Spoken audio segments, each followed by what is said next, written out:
Yes, okay, so it is 6:31. We ready to go? Yeah, I'm ready. Okay, good evening, everyone. I'd like to call this meeting to order.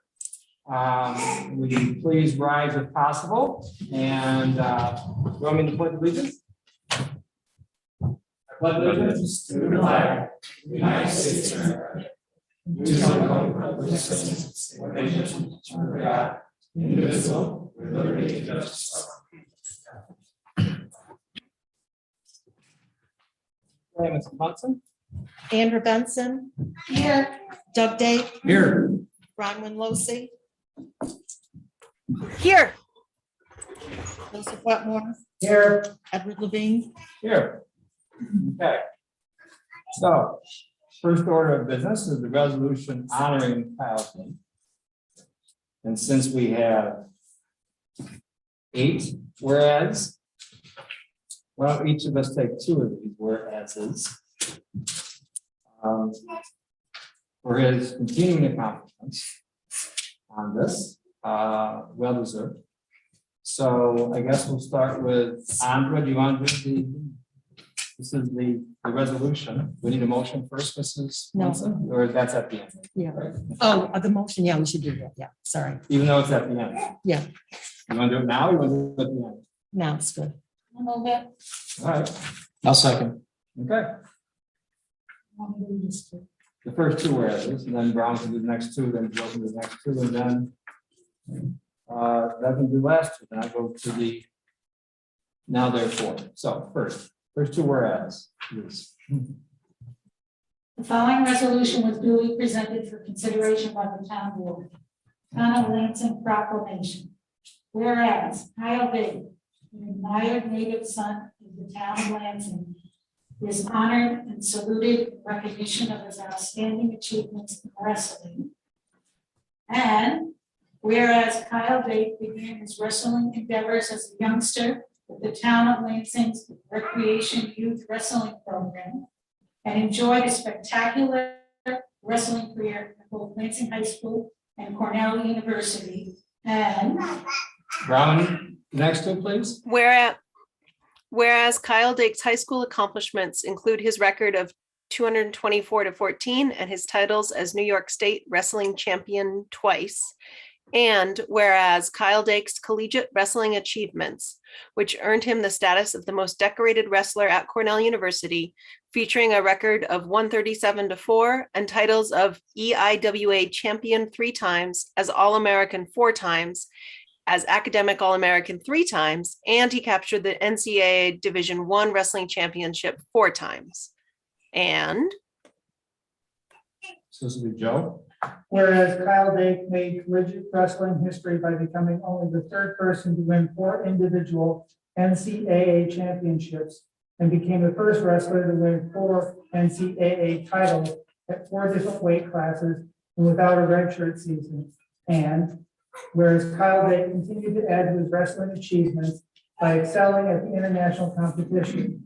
These accomplishments include 2018 world champion at 79 kilograms, 174 pounds, 2019 world champion at 79 kilograms, 174 pounds, and 2021 world champion at 74 kilograms, 163 pounds.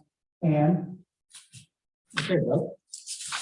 Whereas Kyle Dake honorably represented the United States of America at the 2020 Olympic Games held in 2021 due to COVID-19 and won the bronze medal at 74 kilograms and 163 pounds. And whereas the Lansing Town Board wishes to acknowledge and commend the hard work and talents of Kyle Dake, who had brought honor and pride to his family, hometown, university, and country. And Now therefore, I, Edward J. Levine, Town of Lansing Supervisor, on behalf of the Lansing Town Board, do hereby proclaim this month of December 2021 to be Kyle Dake Month in the Town of Lansing. In celebration of his continued success, the Town of Lansing honors and salutes Kyle Dake, pays tribute to his meritorious accomplishments, competitive spirit, and sportsmanship as a world champion wrestler, and extends his best wishes for continued success in all his future endeavors. Okay, resolved that the Lansing Town Board recognizes Kyle Dake for his amazing wrestling achievements and presents this proclamation signifying the town's pride in his accomplishments. It has been duly motioned and seconded, and now we put it to a vote. Andrew Benson, Yes. Doug Day, Yes. Bronwyn Lossey, Yes. Joseph Wetmore, yes, Edward Levine. Yes. Well done, my friend.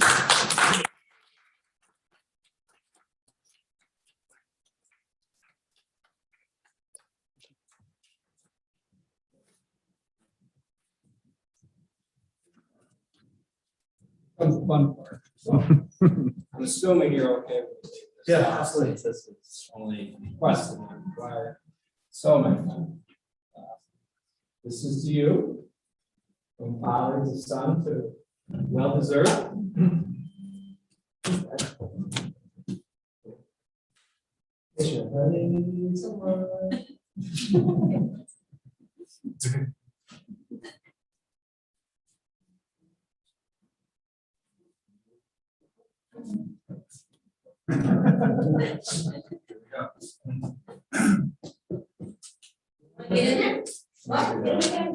More drinks. Cheese. Got their backs, but. Thank you. Appreciate it. So just a brief note here. All right. Just a brief note here that we did this last time. I remember commending you on one of the things I loved about you was the fact that you tried to reach your potential. I thought then that you may have done it, but evidently I was wrong.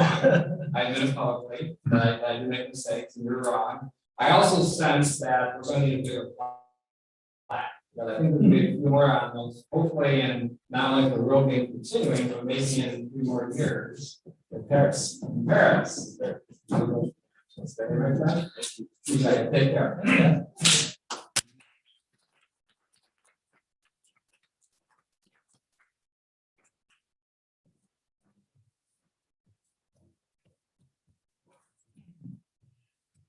So let's go on. The next topic of business,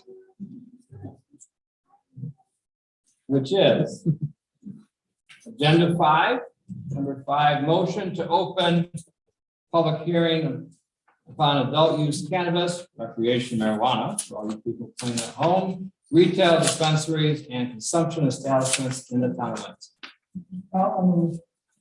Second. All in favor? Aye. Aye. Opposed?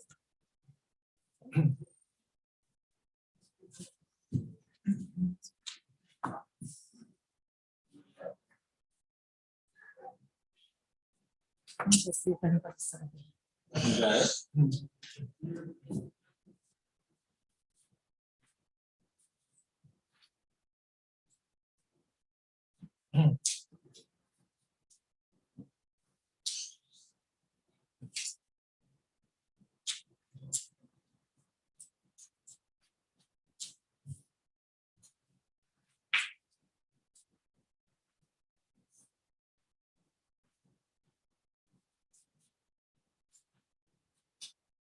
Anyone want to speak? I didn't sign it. Does anyone want to speak on adult use cannabis that didn't sign it? Want to speak?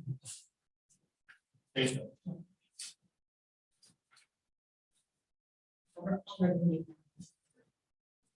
Do I have to sign on something special if I wanted to say something? Yeah, and what did you want to speak on? Adult use cannabis or first to the floor? Right there. Well, probably about the cannabis. Okay, sure.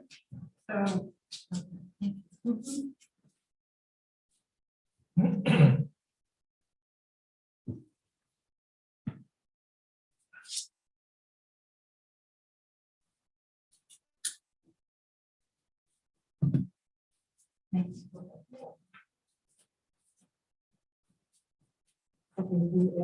You are listening to it. Sure. And here's this.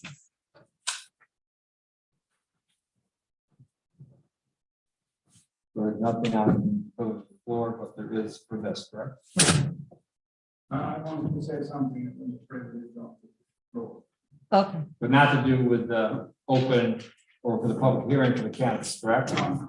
Okay. Okay. So the first person we have here for the public hearing on the sign up sheet is that Helen Baker. Okay. Ms. Baker, we'd like to come sit at the table and in front of the microphone and please share. I'm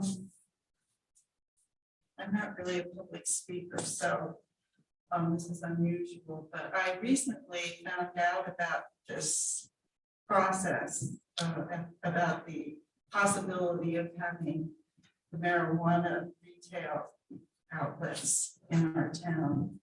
And I find it very concerning. And but the other thing that I find very concerning is the fact that it feels like a little bit, we don't have a newspaper in our town. And I only found out about it going to Mike was at Salt Point along with some other candidates. And they explained to me what was coming up. And I thought, oh my goodness. But the thing that really concerns me is that look at how many people are here. Practically nobody.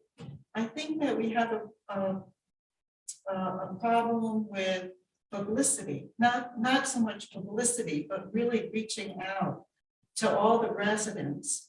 I'm sure they don't even know it's, you're considering whether or not to go forward or opt out. And, I don't know how to fix it. I mean, we don't have a newspaper.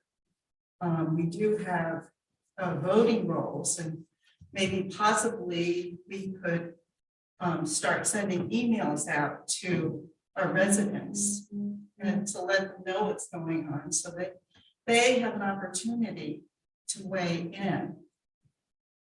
I also had a question too.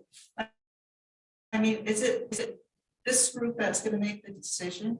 It's not going out to the voters. Well, it could. Okay, If this is right now, my understanding is that if you do nothing, we opt in. right, okay, We opt in to, correct me if I'm wrong, to the two options, which are to sell it and to allow it to be consumed on premises. The best way it was explained to me was the difference between a bar and a liquor store. For a bar, not only can you buy it and consume it, a liquor store, you buy it and take it home and consume it.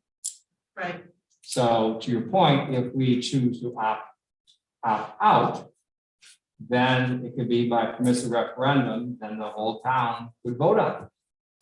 okay. And who would initiate this referendum? Any concerned citizen who wanted to do the petition, Okay, we've had one done before recently, in the last 2 years, I think for consolidated water district number 3, those were all the residents there. It was 5%, Mrs. Munson, of the I believe so. 5% of the total number of people in the town of Lansing who have voted in the last gubernatorial election. And if that petition goes, if you decide to opt out, then that petition can be presented and the process would start. okay, Now, granted, we would also opt out with the chance of opting back in later if we decide to. But if we stay in, we're in forever. If we don't do anything, we're in. okay, yes. Is it appropriate to ask where you're leaning, which way you're going on this? Well, this is something that I don't know if we do straw polls from a public hearing, but there are different conversations. I don't know if the town board is comfortable doing that now. Our vote will come up next month. Okay, So this is for the public hearing for the input from the public. And then next month is our vote on whichever options we decide to move forward on for that. Because there's different options on the resolution. One is to opt into selling it, but not opting in to have the consumption on site. And one of them is to have both. Right, There's always could be a third one that we opt out entirely. right. So how are you gonna notify us, all of the voters, or, you know, Well, residents? what I recommend, and once again, having the Lansing Star not around, it does create a huge void. Okay, totally agree with you on that. One thing we're trying to do is, once again, update our website. So what I've been telling people is go to lansingtown.com. And it shows right there the 5 or 6 or 7 different options. One of them is agendas. And that's something that the residents are gonna have to make the effort to stay informed. I understand that everybody drives by here, so sometimes we post it obviously on a bulletin board out there. We also post it on the LED sign. But once again, the lack of a consistent town electronic newspaper, nothing against Lansing Legend, is difficult for us to get the word out. And for right now, it is what the mantra is, lansingtown.com. And do that, it has all different agendas, all the planning board, ZBA, town board, has everything right there for you. You just have to hit the agenda button. How about signage? I mean, I've noticed, you know, I've only been here for a few years, and but I've noticed on East Shore Road and Trip Hammer, you used to post signs about these meetings, the things that are coming up. I remember that, especially, I think with your plan, comprehensive plan. That was a private citizen. Oh, okay. All right. And we're looking for other options on how to get the word out more, because like I said, the Lansing Star was extremely useful for that. Now, granted, not everybody had the internet to do that, but still, that was on top of other things to get the word out, absolutely. Well, I would think it, I'm sorry, go ahead. Another option is there's a Lansing listserv that you can join that agendas of the town board meeting get posted on regularly. And people talk about various topics that are coming up. And I can get you on that if you're interested. Yes, but I think everything's really sort of limited. Mhm. I think, for instance, maybe something should be put in the Ithaca Times, you know, it's a free newspaper, and have an article, but I think that there's a real gap here, knowledge gap, and I think people are going to be very upset if they don't have an opportunity to learn more about it. I mean, I was really surprised when I found out about it, and because there's so many issues. It's just knowing about it, doing your own research, and then really thinking about how you feel and what the impact might be to the community, to, I mean, we do have a bit of a crime issue these days in this area. And that's very upsetting to the folks. So I don't know if there's something I could do to help, but I think we really need to get the word out. So once again, Helen, I'm not being rude, I just pulled this off on my phone. I just want to show this to you. It's lansingtown.com. That's what it is. You just Google lansingtown.com. Are you comfortable with getting this close to you? I'll show you. Yeah. Here's what it is, and here are all the different things on there. You just, if you want to watch the YouTube, it'll be on YouTube. If you want to stay home next time on the different, there's different YouTubes for the planning board, DBA, ours. Right. Also has businesses, also has frequently asked questions, also has, for instance, keeping posted, public notices, they're all there.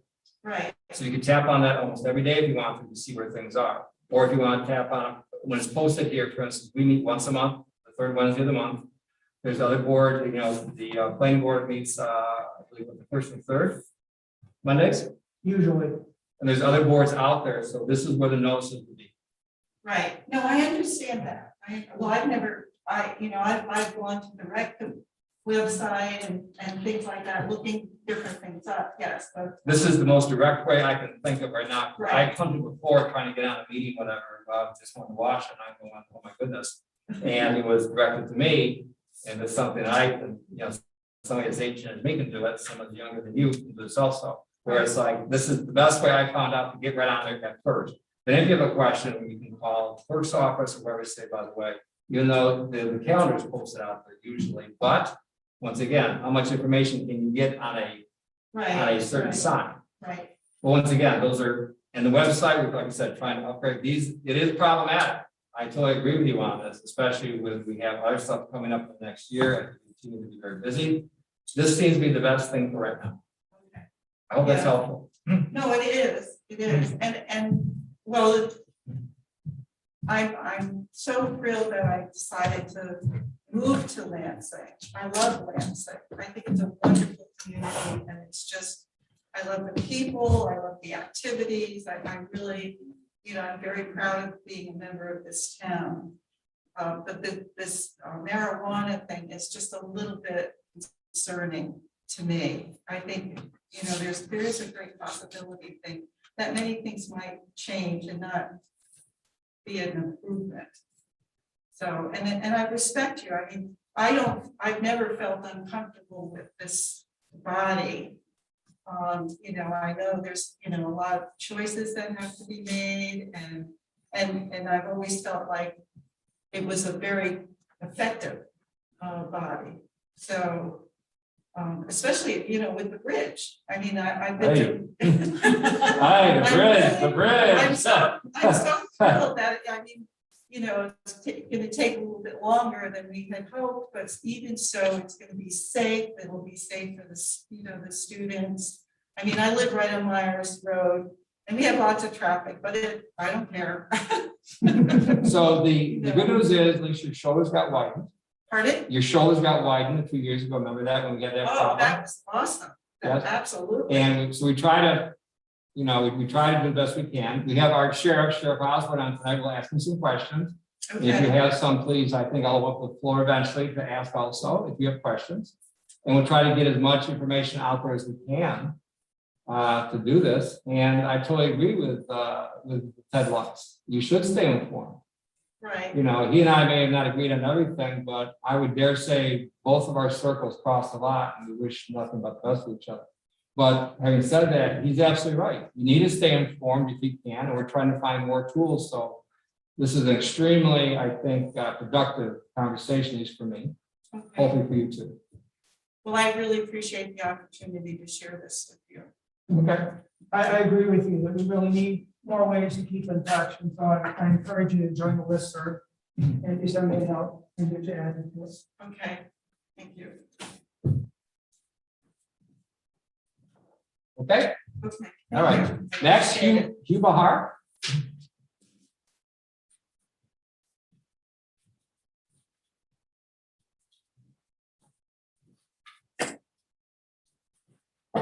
Good evening, my name is Hugh. Thanks for introducing me, Ed. And I'm glad to see that you've invited law enforcement. I think that was proven a good thing to do. I'm going to send everybody on this board a list of links when I get home tonight or tomorrow sometime.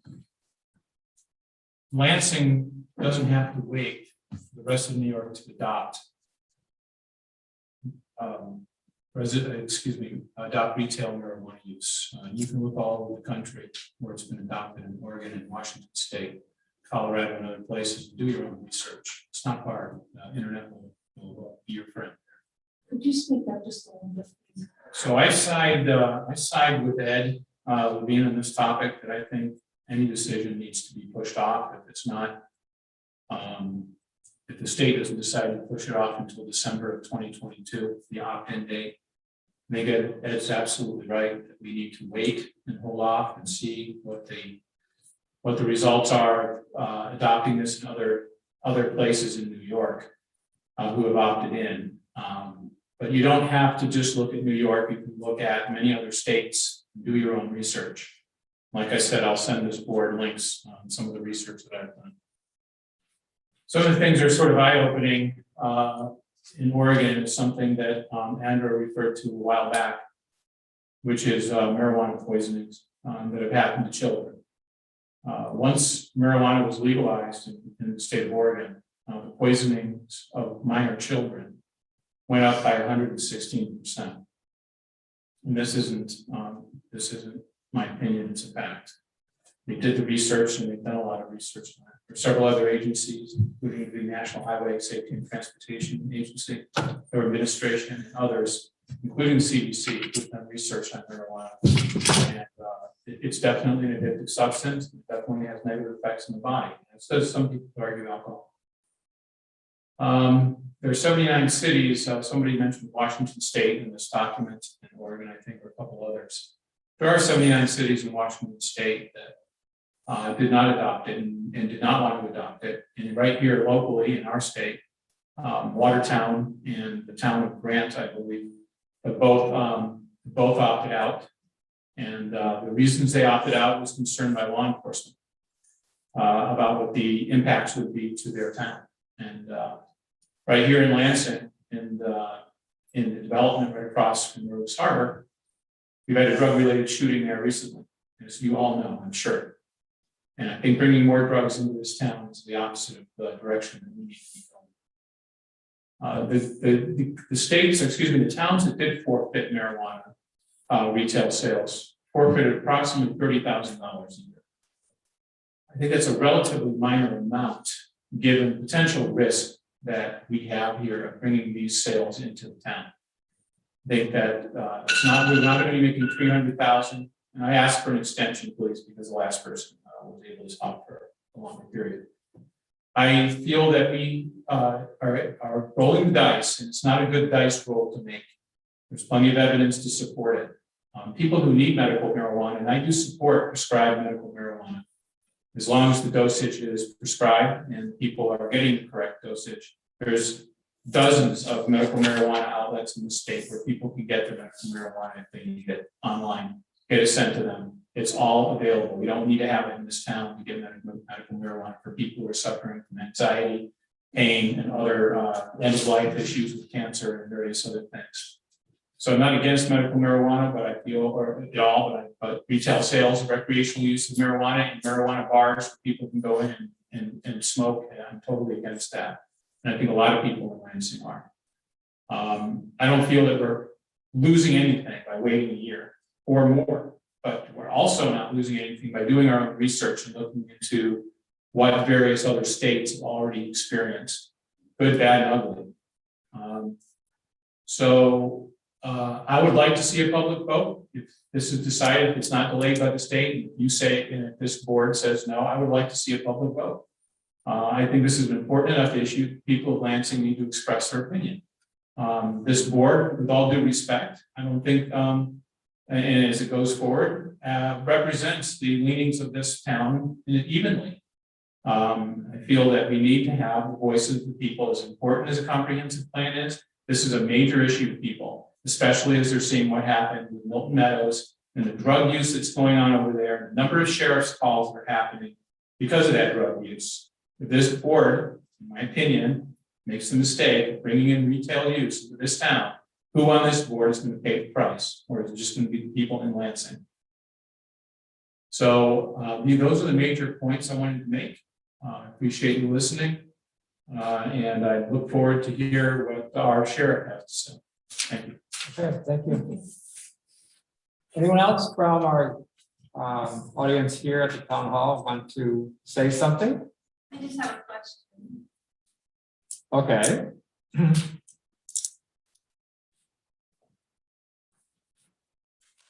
Now you can state your name, Irene. Okay, my name's Arlene Bahar. And I was a pharmacist for 35 years, and I've been dispensing opioids and Xanaxes to people. And I tell them, if you get pulled over, you can get a DWI if you're impaired. We have a way to measure alcohol consumption when a police officer pulls over somebody who's been drinking in a bar. There's no way to measure the blood or the impairment of someone that you pull over who's been just smoking pot in a bar. That's my first concern. I am all for medical marijuana. Please, yes, anything to get people off of opioids, antidepressants. I am all for that. And I'm all for controlled dispensaries for that. if they're regulated, like the drug industry is regulated, because marijuana is a drug, okay? It's not a recreational thing to be played around with. It kills people, it causes psychotic episodes, it's a drug. And I'm not gonna go into alcohol, which is also a drug. I'm not saying pitting them against each other. But the amount of people who've been killed on the road from alcohol, that people can be pulled over and measured for and their license taken away. And not being able to pull someone over and measure them and fine them because they're driving, because they just left the bar on pot. Now, how can you tell how much pot they smoked and if they're impaired or not? There's so many questions you don't know about. You're not seem to be answering it. So like I said, I'm not against pot or marijuana. I want people to, so children don't get poisoned. I want people to know when they go and buy it, how much THC is in it, what that THC concentration is. I mean, you have to take their weight, you have to take their liver function. When we're dosing medicines, marijuana is a drug. When we're dosing opioids, when we're dosing Xanaxes, when we're dosing anything, any medicine on the market, which is a drug, needs to be dosed based on weight and health concerns. Someone could smoke a joint this big and not be affected, but then someone else could not. They could go crazy. It's a hallucinogen, and I'm telling you, it's nothing to be played with. It's not fun, and we need to vote. My question was, if you guys just all voted to opt in, what did you guys all vote when you first started this meeting? What did you vote on? What we voted on was to open up the public hearing so the public could give us input on their concerns. Okay. That's all. There's no vote tonight on any of this. The vote will be scheduled for our next meeting in December, the third Wednesday of the month. And if you all vote to opt in, what do we have to do to get the public to be able to vote? If we do nothing, we're already in. And if we're in forever. But if you opt in, If we opt out, then potentially there could be a permissive referendum to vote and opt in. so the members of the board actually have to opt out. Correct, and then we're out. Then if the town says, no, we want to go in, then they have to have 5%, like I said before, 5% of all the people who voted in Lansing in less gubernatorial election. That 5% have to have a threshold of 5% for the to bring it to a vote, and they would vote either to bring it back in. So if none of you voted at all, We're in. If it doesn't come up for a vote here, for us to vote, 5 of us, then we're in. so how do we bring it up for a vote? We're It gonna, will get brought up for a vote at our next meeting. And we either vote to go in, or But if we you, have to vote out, we have to out. If we do so nothing, we're in. if you don't vote out at this next meeting on Wednesday, the voters have no chance to put it on a it's all up to you guys whether we have a chance to vote. well, 3 of the 5, at least. Doesn't have to be 5-0, it could be 3-2.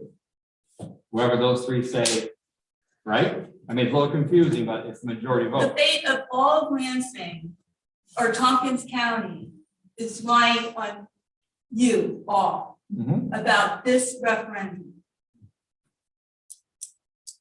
that nobody seems to know about. And we can't do anything about it, you're saying we can't do anything about it, even if we show up for the meeting and 3 of you people opt in. No matter what we do, we can't do anything. The voters, all of Lansing just has to put up with this. But having you show up tonight and speak is very important. Don't feel that it isn't. Don't feel that we won't listen. And wish listening you to would, every because I'm- word you say. And it is very, very important because you can sway somebody tonight. So please don't think that when you show up to speak at a public hearing, that it isn't important. It's really, really. And I want to say that I'm looking forward to Drew's email that's coming tonight or tomorrow, because I want to read the stuff that he's looked up. Thank you. So it's not just tonight, it's. Thank you, stuff that Arlene. he sent. Is there anybody else in our live audience here that wants to have privilege of the floor, or excuse me, to use this opportunity for the public hearing? We have somebody in the waiting room. Okay, I'm gonna move over to that. Okay. CJ, we have somebody waiting in the waiting room. Yes, we have Angela Downing. Hold just a moment and I'll admit them. Angela Down, okay.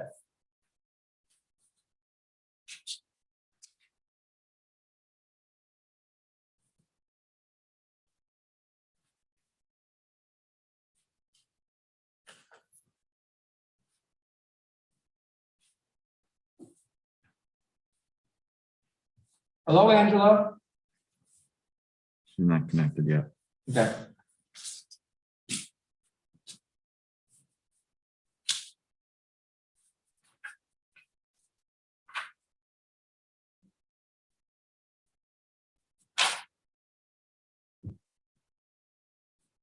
Are we gonna have Sheriff Osborne speak as part of the public hearing yet?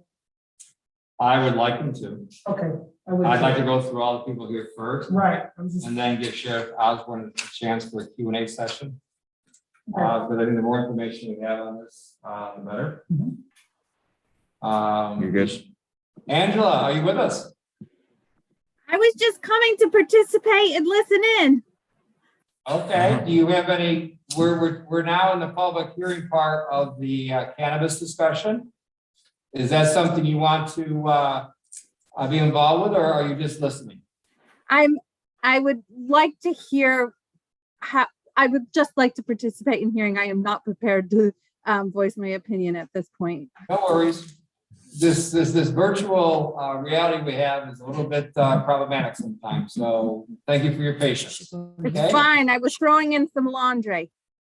Well, She should go to YouTube then. yes, yes. So in the future, Angela, if you just want to listen, Yes. you can go to lansingtown.com, and there's a YouTube button there.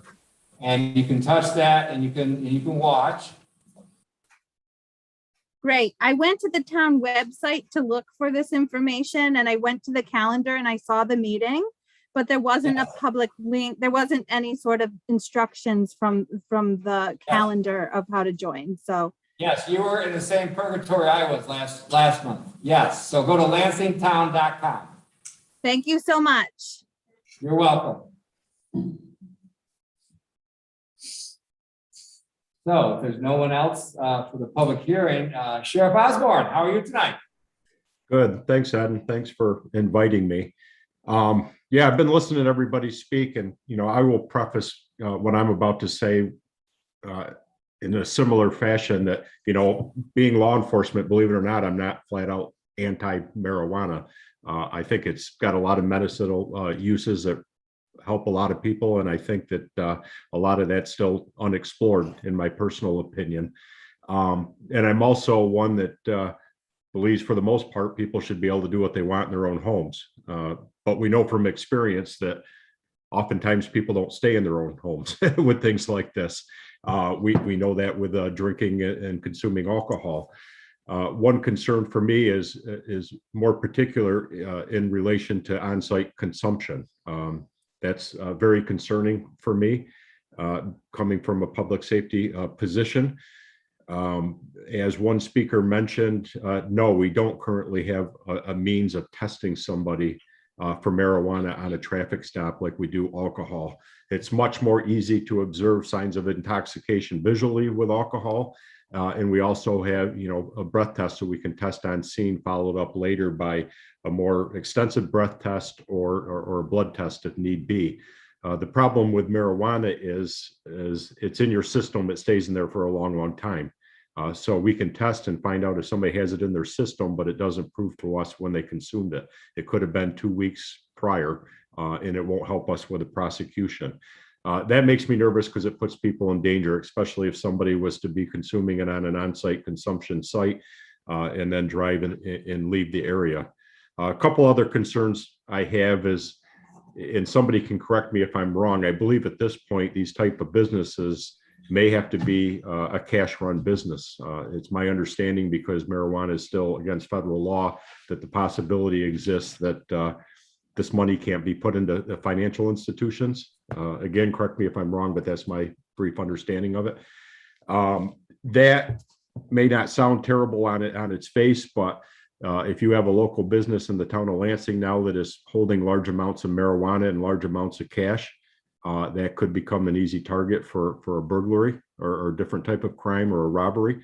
That is certainly something we don't want. And I'll just point out, if the town board decides to go in this direction, and it does result in the need for increased police response and presence, I'm not confident the sheriff's office is able to provide any more than what we currently do. Our 325 zone that now covers the town of Lansing and the town of Groton is now our busiest patrol zone. We respond more to that zone than any other area in Tompkins County. And I can tell you, it's not from a result of the town of Groton.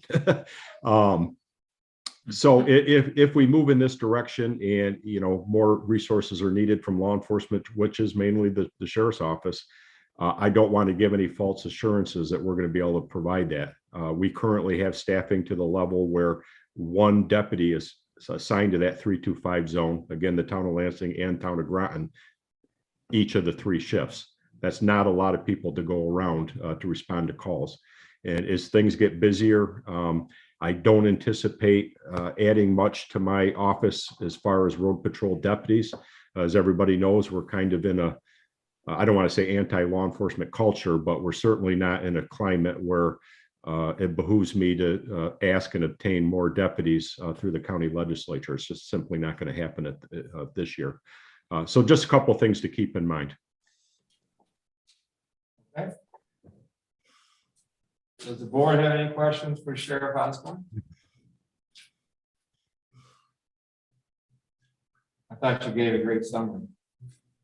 Does anyone else have questions? Anyone else have questions for Sheriff Osborne? Okay. Well, hearing none, I guess we shall move on then to close this part of the public hearing. The one thing I would like to comment on, though, is that there seems to be some concern about opting out altogether.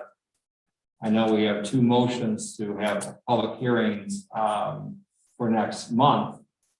And if am I reading this wrong, please correct me. But one of them is the motion to have the public hearing for the cannabis law opting out of allowing on-site cannabis consumption. And I think the other one is to have the motion to have recreational marijuana dispensaries. And this, well, am I reading this wrong? There's the other one. There's 2 of them on here. Number 7. Thank you. How is that different from what we do tonight? Well, tonight was just a public hearing to get the public's input on cannabis directly. These are the 2 options that we're going to vote on, either to have it either sell it on site alone, right? Or to sell it on site and be able to consume it. Okay. This is, like I said before, I think this is the difference between the alcohol and the bar, right? So there's another public hearing coming next month? Because there would be local laws. You have to have a Local public law. hearing for a local law. So my discussion is, I think there'll be a 3rd one that we opt out entirely. And that's not on here. And my apologies in advance to Mrs. Munson again for going off script here, but it sounds like, at least from the input here, the concerns we have in this room, that should be a 3rd option. To opt out of both of them.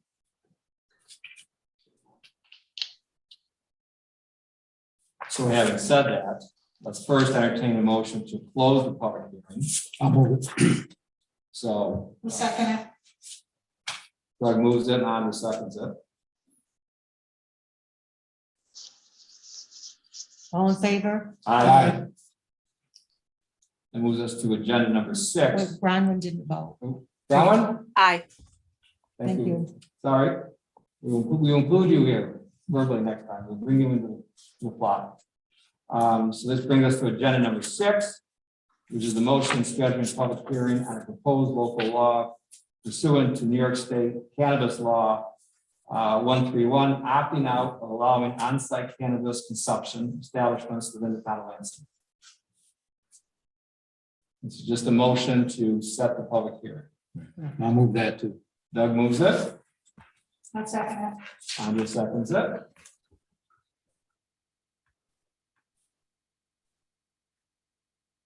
Andrew Benson, Yes. Doug Day, Yes. Bronwyn Losi, Yes. Joseph Wetmore, yes, Edward Levine. Yes. Now we have agenda item number 7, which is the motion scheduling public hearing on a proposed local law to amend zoning to regulate retail cannabis dispensaries. I'll move it, Second it. Andrew Benson, Yes. Doug Day, Yes. Bronwyn Losi, Yes. Joseph Wetmore, yes, Edward Levine. Yes. Once again, these are just to set the public hearings. Correct. Now to add to Ed- that, go ahead. Sheriff Osborne just put up in the chat wondering if he's good to go or if he needs to stay on. I don't know if anybody. I'm sorry, Sheriff else Osborne, I can see should have said thank you so much for all your help. So thank you so much for all your help. Much appreciated. Yeah, all right, I'm gonna sign off. Thanks again, and of course, if you guys have any further use of me, don't ever hesitate to contact me. Take care. Thank you. Thank you, Brown, for bringing it to my attention. So once again, as I discussed earlier, I'd like to have another motion to set another public hearing. Or can this be proposed in one of these two motions? I think we get- well, we just passed these, so I think what you want to do is take number 6 and substitute retail establishments for on-site consumption. Why can't we add and? Yeah, why don't we just, we don't, Because we already voted on well, then we do it, we've done public hearings on apply before, at least make the motion that we opt out of both. And I would like to make a motion that we set a public hearings for that also, that we opt out of both options. it. Okay, I just think we do 2 public hearings, one to opt out of the first and one to opt out of the second. Since we've already got a public hearing to opt out of the first, public hearing to opt out of the second, we'll choose that goal. Well, I guess if you really want to opt out, you'd probably put that first one first, and you should opt out of both, and we have to do it. We can hold our public hearings in any order you like. I guess we'll find out by the third one we do. Make it a 6A. Yeah, make it a 6A that we opt out of both of them. Well, it's another motion. The agenda item numbers mean nothing, So you can move. other it than to around. try to keep everybody in line here. It's really all that's about. How's that work? You do an excellent job. You think numbers are going to do that?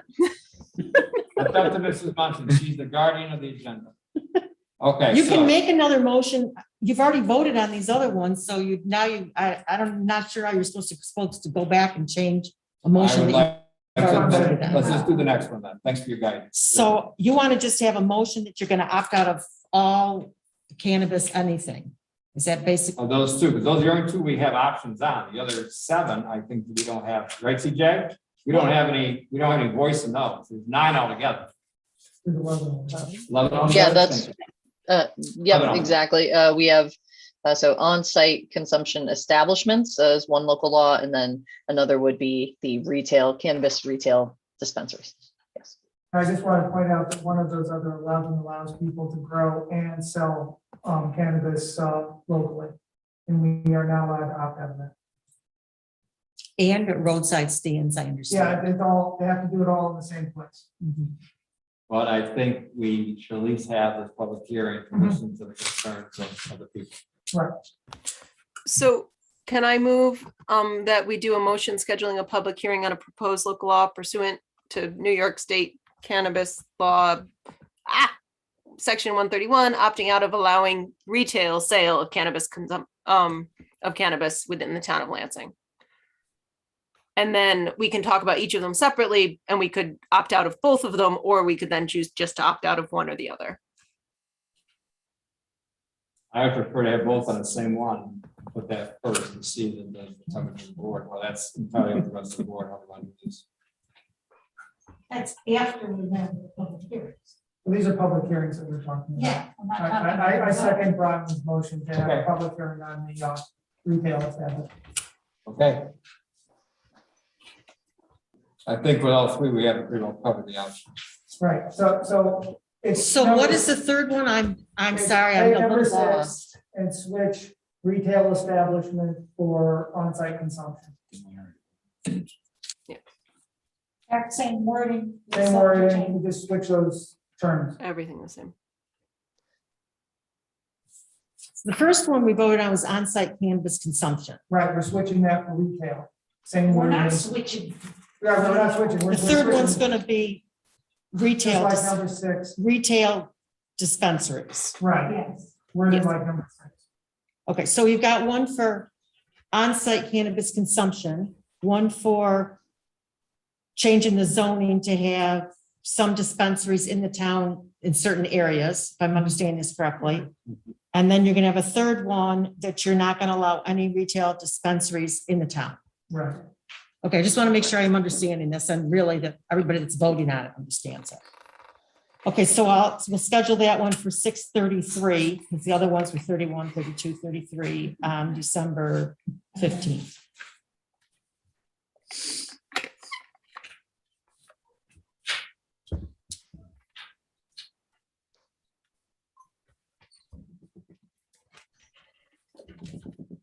Does that cover all our options, those three then?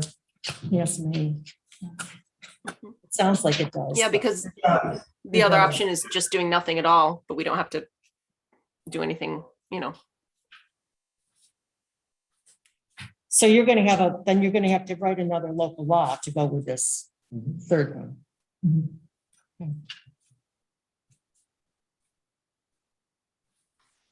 But this way, Ed, my thinking is if we were to combine them and then decide that we were going to only do one or the other, then we'd have to do another public hearing, whereas this case, if they're each separate, then we can pick them and we won't get ourselves in a bind of running out of time with public hearings.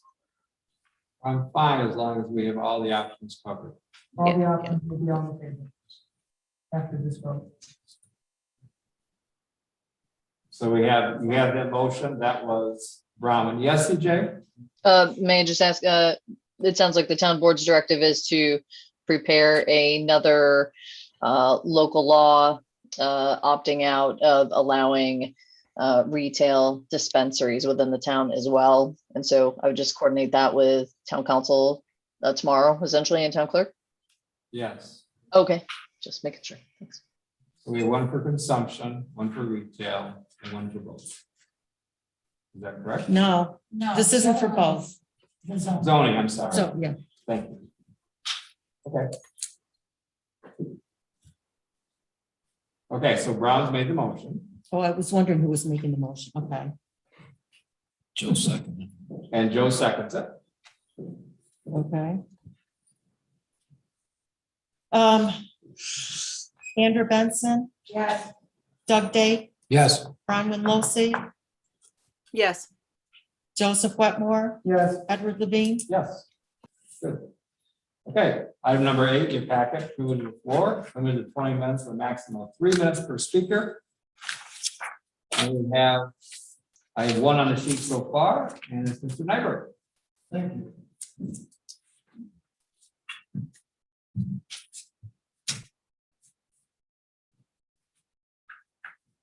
I wanted to talk about the short-term rental law that you are about to vote on soon, I guess. I just, I found it a little bit heavy-handed, really, that the people who, you know, say something. I'm having a hard time hearing you. Okay. I'm sorry to interrupt. Thank you so much. I want to be able to hear you. Is that better? Yes, speak right up to the microphone there, doesn't it? Okay. If I just may interject, all we're doing is scheduling the public hearing for that. I know that. We're not voting on that tonight. What?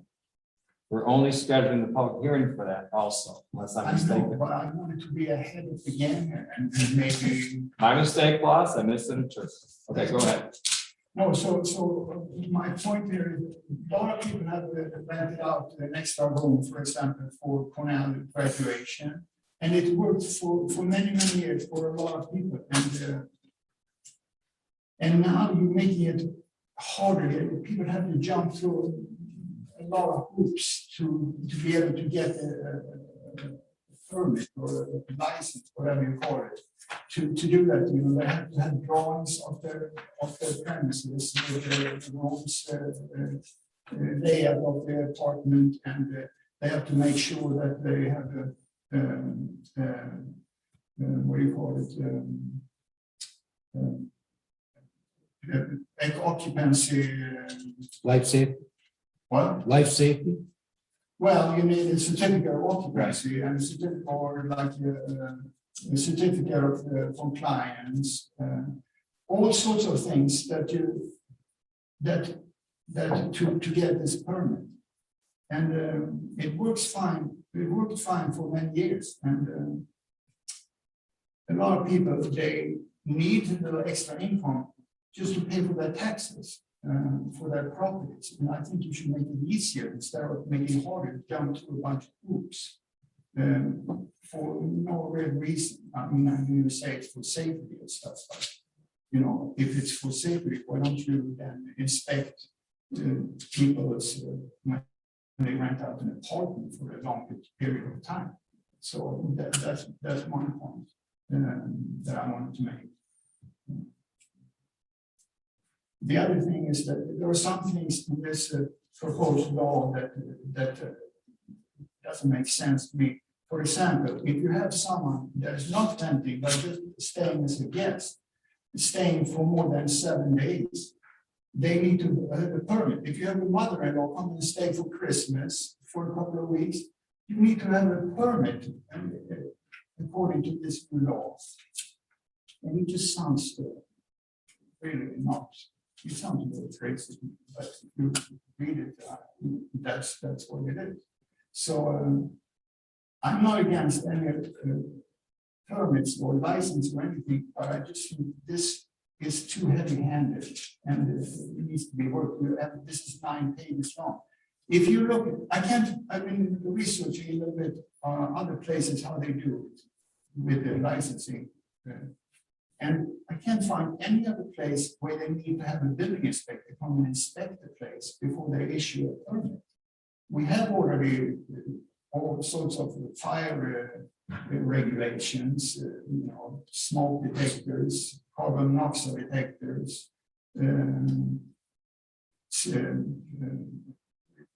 septic systems that they are by the health department. So I don't see why you need to have an inspector come and look at all these things for a short-term rent. I think you should make it easier for people instead of making it harder and have them jump to a lot of hoops.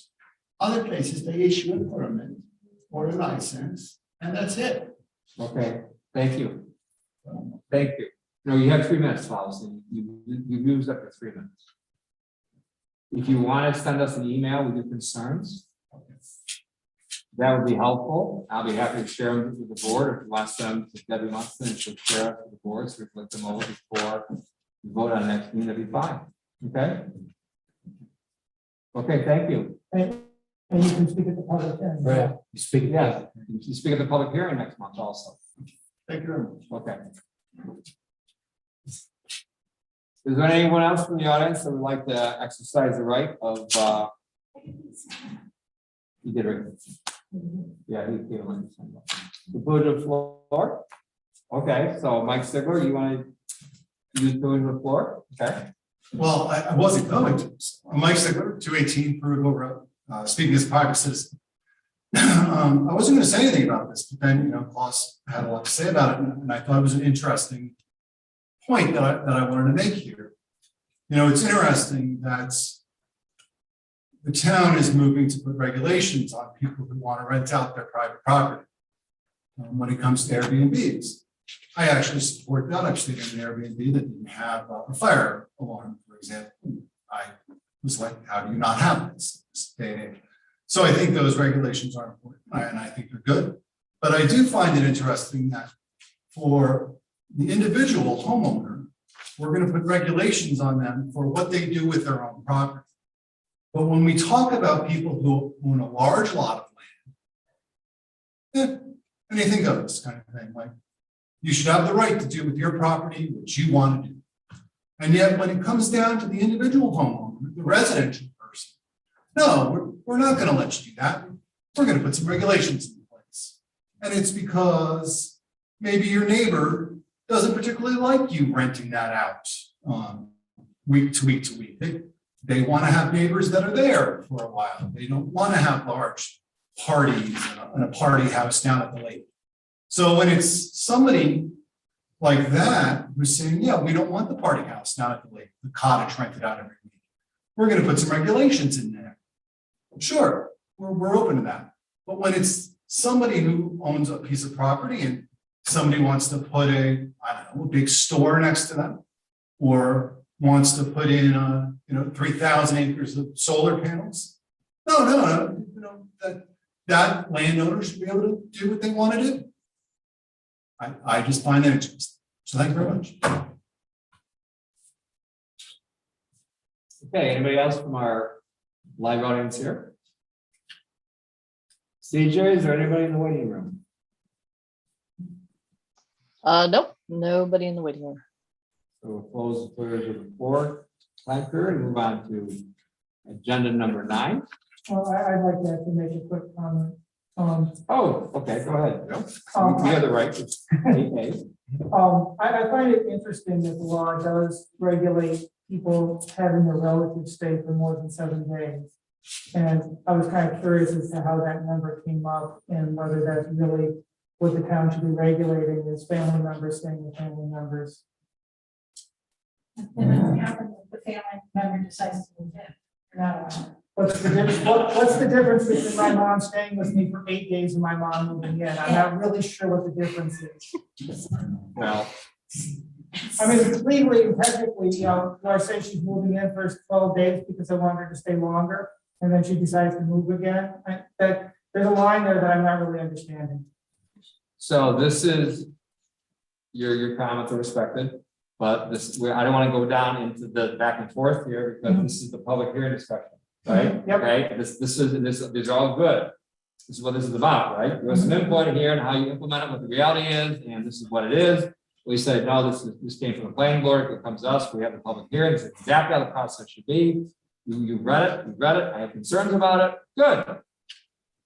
And then we'll have a public hearing, and then we'll discuss it, and if we have to tweak it, this is the time that you do it. Well, I'm hoping to tweak it before the public hearing, actually, so that they have a revised law to look at. Well, you can make recommendations. That's what I'm doing. Right, and other people, I don't want to, like I said, this is put before, I don't want to go back and forth again. I've been down that road before, and next thing you know, it'd be 10 o'clock, and it's like, this is designed for another, this is not going to be ignored, but this is designed for another time period. I would love to hear comments from people on emails. Send the emails to everybody so we can look at them and digest them ahead of time. That's why we have a pause between when we do this privilege of the floor, we set the public hearing until we do it. Here's the public hearing. Oh, this is what it's about. So they read about it and they make the comments to us via email. I think that's one. And they also exercise the 8A privilege to respond before we move on to number 9. Did you just know? Exactly. It's easy to lose the trail. Okay. Having said that, item 9 on the agenda is Lansing Community Library Report, which you have it from Christine Eisenhart. Being a liaison, do you have any other additional comments? Besides the fact that it looks like the roof's being fixed? No? Yes. The skylights, I saw that evergreen construction. Yep. Wonderful. Yeah. And I hope everybody goes to their craft fairs. That's how friends contribute to the funds of the library. The first weekend in December, and it's a way for them to help the library with all the wonderful things it does. Okay. Agenda item number 10, the Lansing Youth Services Report from Megan Lyon. We have that in our packet. I just wanted to comment that it's amazing how the kids have rebounded and so many of them signing up for these different programs. About one each Thursday. And we haven't even worn out.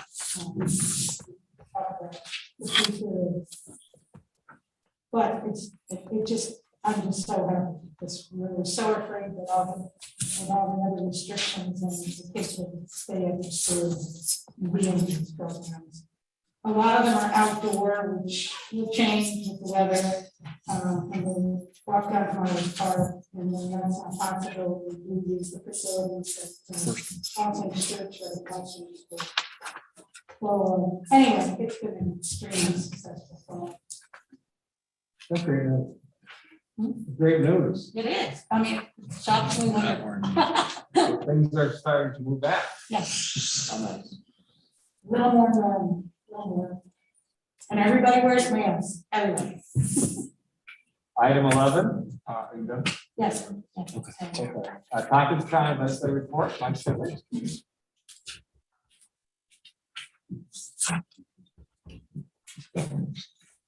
See, this one, Sigler gets a chat.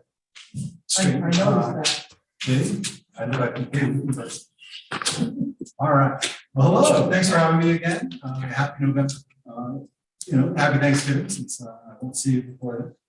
I do have good news in the county this month. Last night we did pass our budget for 2022. There will be no tax levy increase this year, and you'll also see your tax rate. So good all the way around with taxes. We also approved a capital plan. It has a phase in of the phase one of the greening of the county. We expect to be at net zero over the next few years, and this is just phase one. So this one's a pretty good one because it's kind of getting the low fruit. Second phase will be a little bit higher, and then the third phase will be higher than that. So we'll see how we do over the next two phases. But we also approved a $1.8 million plan for a new county office building. Now, this is something a lot of people haven't heard much about, just because we had to do all the negotiations for the land in private, because it's a land negotiation, as you guys know how that works out. But we did negotiate to buy basically the corner of Tioga and Buffalo. So where Key Bank is, and if you know, so where Key Bank is, we also bought the law office next to that. And then we also already own the Board of Elections and the assessment building. So we own basically the whole corner. So we should be able to plan something pretty great there. Part of this is we're going to run out of space because what the clerk's office is now is in the courthouse. The DA's office is in the courthouse. We are going to have to give up that space in the courthouse because the state needs more space. And then we'll look at some of our other departments and how to move stuff around. So that's where we are. We've kind of been working underneath the hodgepodge of putting people in different offices, and we'd like to put that to an end. And that's where we are. So that'll be 1.8 million just to kind of plan the new office building, and then we'll see what the plans look like. We also added $15,000 last night to the budget to keep the library downtown open on Sundays. The city decided to defund the library and withdraw the $15,000 it normally puts in. The library, we spent an awful lot down there, about $3.5 million to support that library. 15 grand from the city was kind of a token amount. So why they decided to pull that, I don't know. It was kind of a show, odd, bad thing. So we were a little annoyed about that. I congratulate again the Lansing. We have a library that's committed to literacy in this town. We even levy our own tax to pay for the library. And I appreciate living in a town that does value. So that's where I am with that. I do want to congratulate Joe and Ruth on winning their seats to the town board. We did have the elections. We do have several new members coming out of the county legislature. I did meet with Greg Mezzi this morning at the Roadhouse Cafe. I recommend everybody go there. It's delicious. It's affordable. Greg also has a business right here in Lansing. Owns the marina down at Marsh. So he has partnered on that. And he'll be replacing Martha Robertson. So we had a nice about hour and a half chat about where he wants, what he wants to happen in the legislature. And I think we have a reasonable partner in him. We also have Veronica Pillar and Travis Brooks coming on. And I already know Randy Brown. I have to meet Pillar and Brooks, but I do know Randy Brown. He's out in Newfield, so he's coming on. And it looks like Mike Lane might retain his seat on the legislature. Very close race there. Like 2 votes separated, is separating them right now, and there's like 9 uncounted. So we'll see where that ends up. We did name a new director of the airport. As you know, Mike Hall retired. Roxanne Noble, she will now be heading up the airport. She was Mike's second in command. She's been serving as the interim director. She seemed like a natural choice. And she was. So she has the job, and so hopefully we can make the airport an even better place. Bill Troy, he's been named the new county attorney. Jonathan Wood is retiring, also of Lansing. So a lot of people in our leadership from Lansing. He's retiring, Bill Troy's taking over. As for county administrator, we did have a search. We are reopening that search, and I'll keep you updated as to how that search goes. The county, we started vaccinating children ages 5 to 11 against COVID-19. That went very well. We're up to about 2,600 kids vaccinated so far. We do have some more vaccinations coming up Friday, 11 to 7, Saturday, and Sunday, or no, Saturday, excuse me. So Friday and Saturday is 10 to 6. And it's both of them are at the Kamal vaccination site. And the vaccine is free of charge. We're also working with the local pediatric offices to have vaccinations as well. So, you can always reach out in that direction.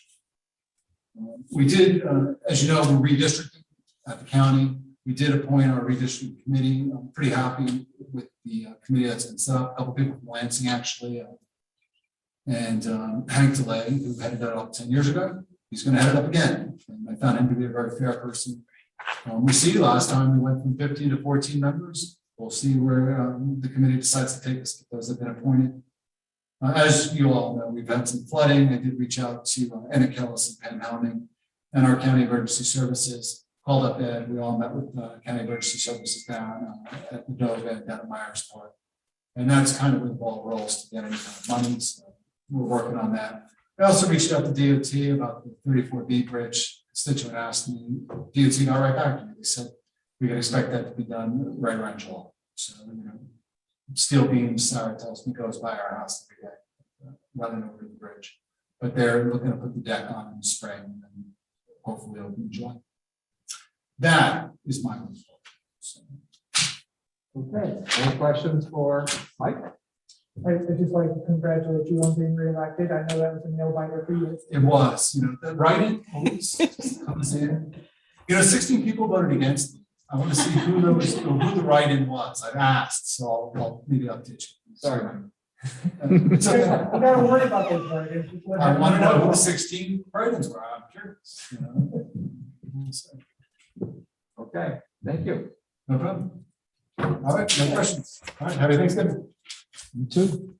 Okay, number 12, Park and Recreation Board. Sarah, good to see you, Pat. Oh, my report is in your packet as Debbie Munson is instructing me. And so unless anyone has any questions. Well, I guess my one question is how much damage was done down at Myers? I haven't had a chance to look.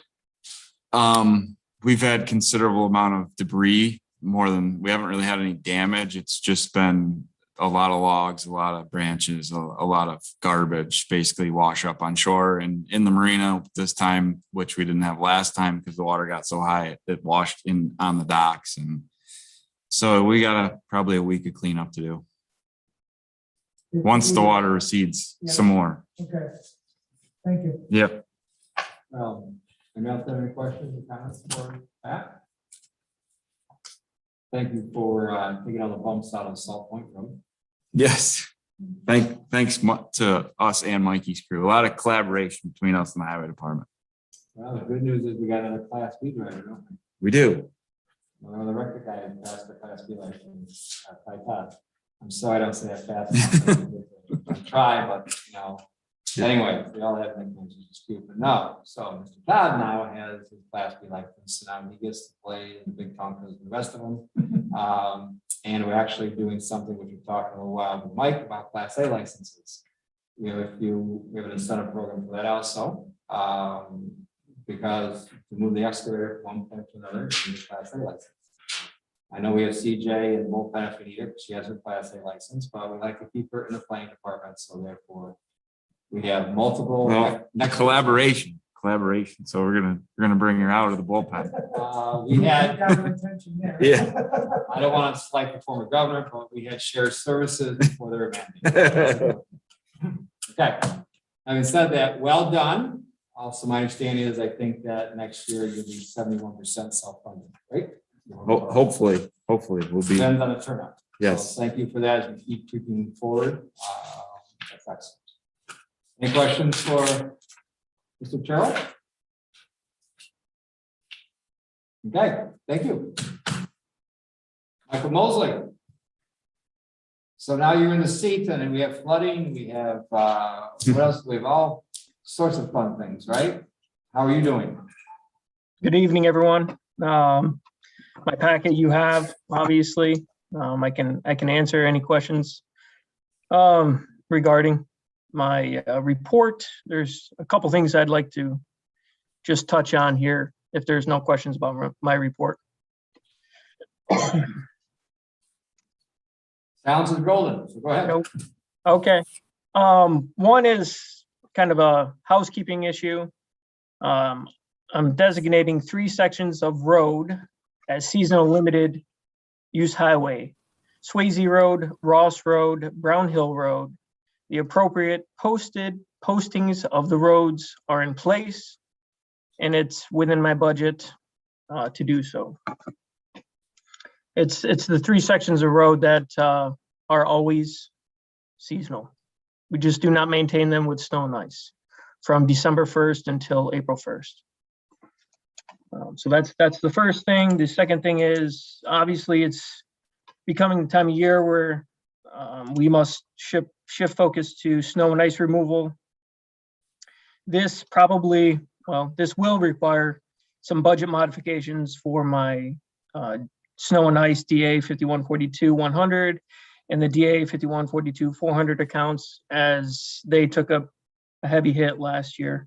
And I'm hopeful to make it through November and December, but I guess I'm giving you a heads up that there is a chance that I'll have to do some budget modifications to make it through until January. That's it.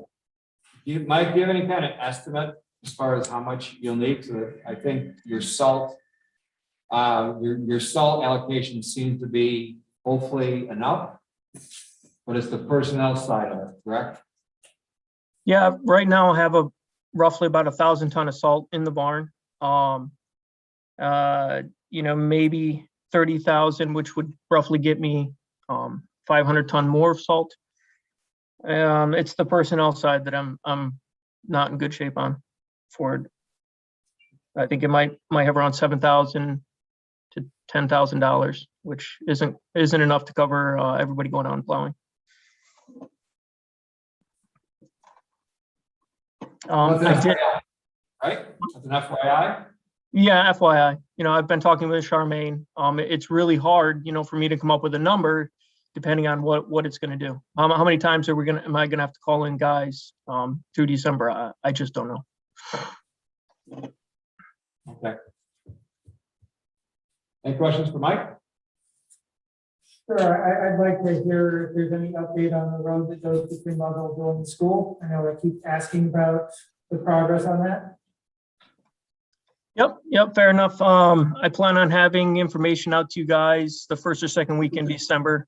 I plan on putting the email together for the board and then packets for you individually with the information that I've gathered with the help from legal, counsel, and engineering.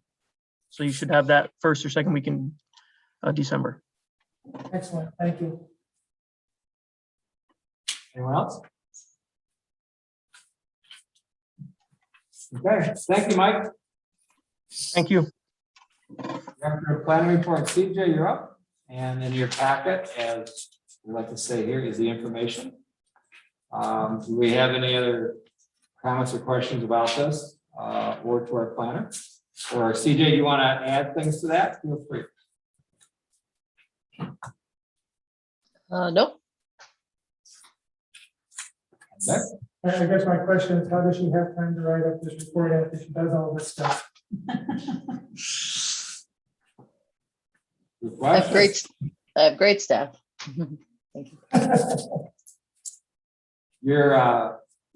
The analogy I have is you have a young team that's getting better and better every week. Wish I could say the same thing about my Giants, but they're getting better and better every week, this whole group. So I think you have a really good core there. Okay? Okay. Thanks, Steve. Anything else? Cool. Okay, so engineers report and the ag committee report, there's nothing to report. And now Mrs. Munson, I'm going to give you the helm, guide me through the consent agenda.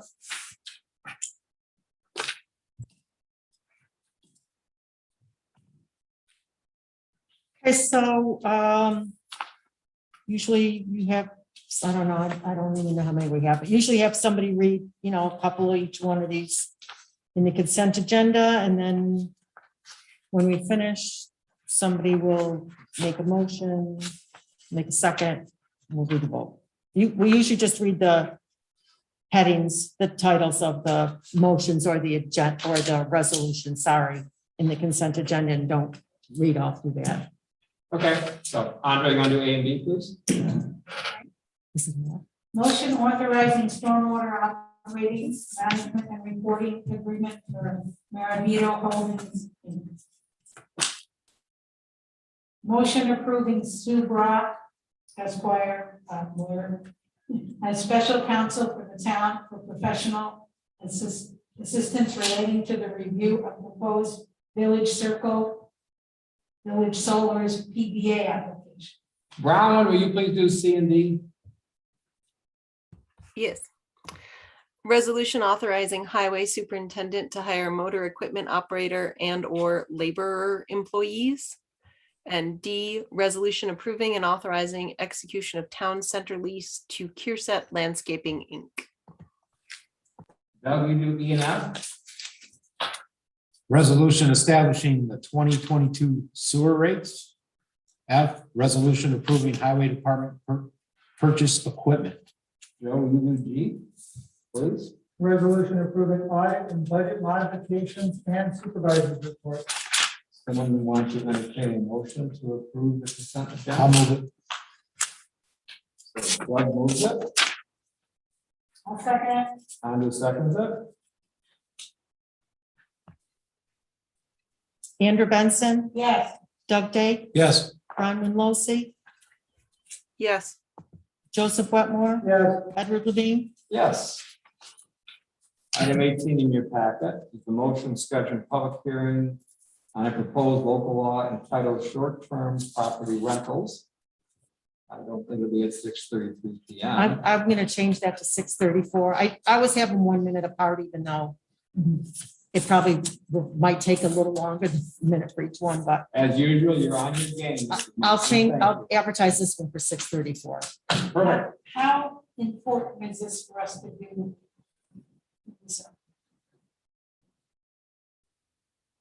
Seems like we have Yeah, a lot of cannabis. public hearings and it might confuse me. Um, All on the same time. You could wait. January is fine. January, February. I think that the cannabis thing is probably going to be Yeah, the main. I think it will too. So why do we have to have this? There is no rush on this. It's been waiting this long to be addressed. I don't think another month or two will wait. I would actually ask if we want to do it at the February meeting, because January, we've got all that other stuff. It's going to take up time. Well, let's say at a minimum, the February, meeting, put that way. Well, I'm asking CJ, would February be a problem? Oh, the reason why I was suggesting January was to time it with the organizational resolutions for the fee structure. That was it. But we could always do the fee structure as part of the organizational resolutions and then adopt the subsequent local law. And it's a little bit disjointed, but if council thought that was okay, we could certainly do it. And we could also amend the fee structure later as well. That's also not impossible. It's really up to the board, whatever. Deal with it. So let's table agenda 18 for now. We'll Yeah. We'll revisit that, okay? And I would like to look at some of the points of that because I'm not sure about the relative thing. I would like to hear more input.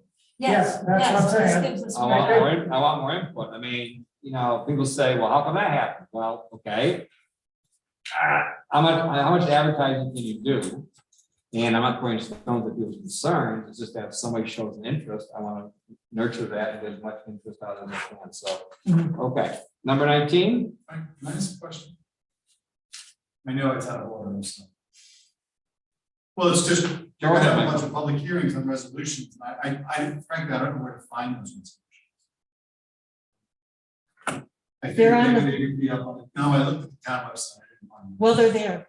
Okay, Call me tomorrow, I'll tell you where exactly. All where. right. They're right on, if you go to the website and go to town board, Okay. you'll see several documents there. Right, I'm looking at I'm looking at a site where there's 9 documents, which is the current working documents. Okay, current working documents, it's all the resolutions. Okay, they're not. The actual resolution's not there. It says you're gonna have a public hearing on a resolution. Right, But because the actual resolution's there. So I don't really know what zoning changes. you're looking at the agenda then. No? So he's looking at public hearings for next month. We don't have those actual resolutions up yet, but we will for the next meeting when the public hearings happen. That's my, okay. You would have these resolutions that are in here that we're talking about tonight is what's on there. Is that what you're not finding? Correct. I'm looking at working documents 11/17/2021. Okay, There are 9 documents.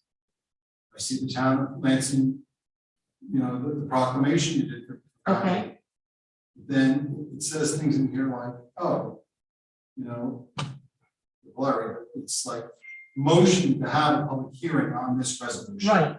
But it doesn't have the actual, what is the resolution? You're saying we're gonna change the zoning for marijuana dispensaries, but you don't say what the change to the zoning is going to be. Is it just gonna be commercial? Is it gonna be rural ag? Is it just industrial? I don't know what the zoning change is, so. Because those will go up sometime between now and the next meeting. Right, and that's the question. So, Right, that's when they go up before the next Right. meeting. They'll be in the current meeting docs for the next meeting. Because they're still being adjusted between now and then. And I think we have to have them up like a week in advance or 10 days in advance or something like that. 24 hours is the law. Okay, I do try to do it better than that. If I have them. yeah. So Mike, did you find the agendas?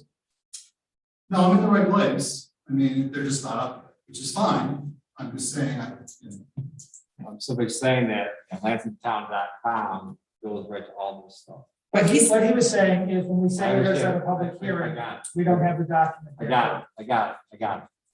On that, and once again, we do the best we can. Well, I don't have it. right, I'm not blaming anybody. It's not, I'm just it's not saying, written. I don't know what the public hearing's on. I know what it's on, but I don't. It's the meat of it. You know what I mean? And that will be presented as fast as we can. Okay. Okay, then we move forward. Agenda item number 19, resolution adopting amended town of Lansing COVID-19 leave time and general policies. I'll move that. I'll second it. And I would like to talk about mandating. Any further discussion? Whoa, easy. It's okay. You'll get your turn. You were expecting me to bring that up. You never disappoint me, Joe. It's okay. And that's okay. You have a right to do that. So we have a motion and a second. Any further discussion? I would like to bring up the question of whether we can now mandate mask wearing during town board meetings.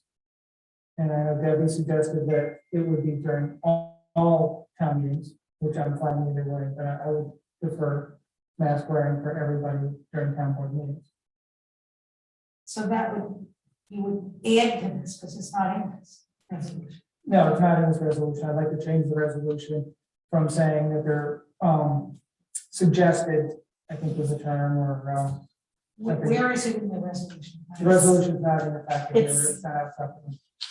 It's in the updated It's in that document. law that was, or policy that was sent out. Do people have that? I have it on email. I don't have a paper copy. I didn't have it. Okay, so. Well, I think I brought several just in case people didn't have theirs with them. Let me Yeah, just- mine. Good. Hmm. Glad you're prepared. Thank you, Doug. Well, Would you like me to pass those out for you, Mrs. Munson? Sure. How many people need them? I don't have. I'd like Two. to- Just check it out. yeah. Does anybody want to comment on Joe's comment? You got two? Joe? you I got can one? share, I can share. You want one more? Yes, I do. Thank you.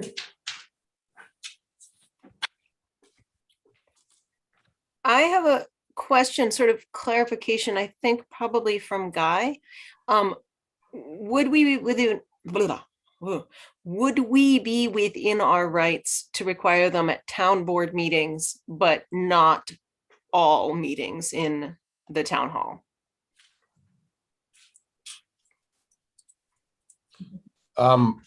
Yes, I mean, you're, as a town board, you are generally in charge of the management and use of town property, including its buildings. The regulations or rules that you may adopt about wearing or not wearing masks or, body suits or face shields or whatever, can't be in violation of law and reasonably need to be consistent. In other words, you can't say all women must wear masks, but men don't have to. So following some very basic rules, yes, you could say that. I'm not sure I would understand the logic of masking for one meeting and not another, but that would be within your purview to exercise that discretion. Let me ask a slightly different question. Can the planning board require masks if the town board doesn't put it in this policy? Generally speaking, no. Planning board is not imbued with that type of legislative authority. However, if they did have some operational policies and procedures, what are sometimes called bylaws, that had actually been approved by the town board that gave them that decision-making authority, then they probably could do it.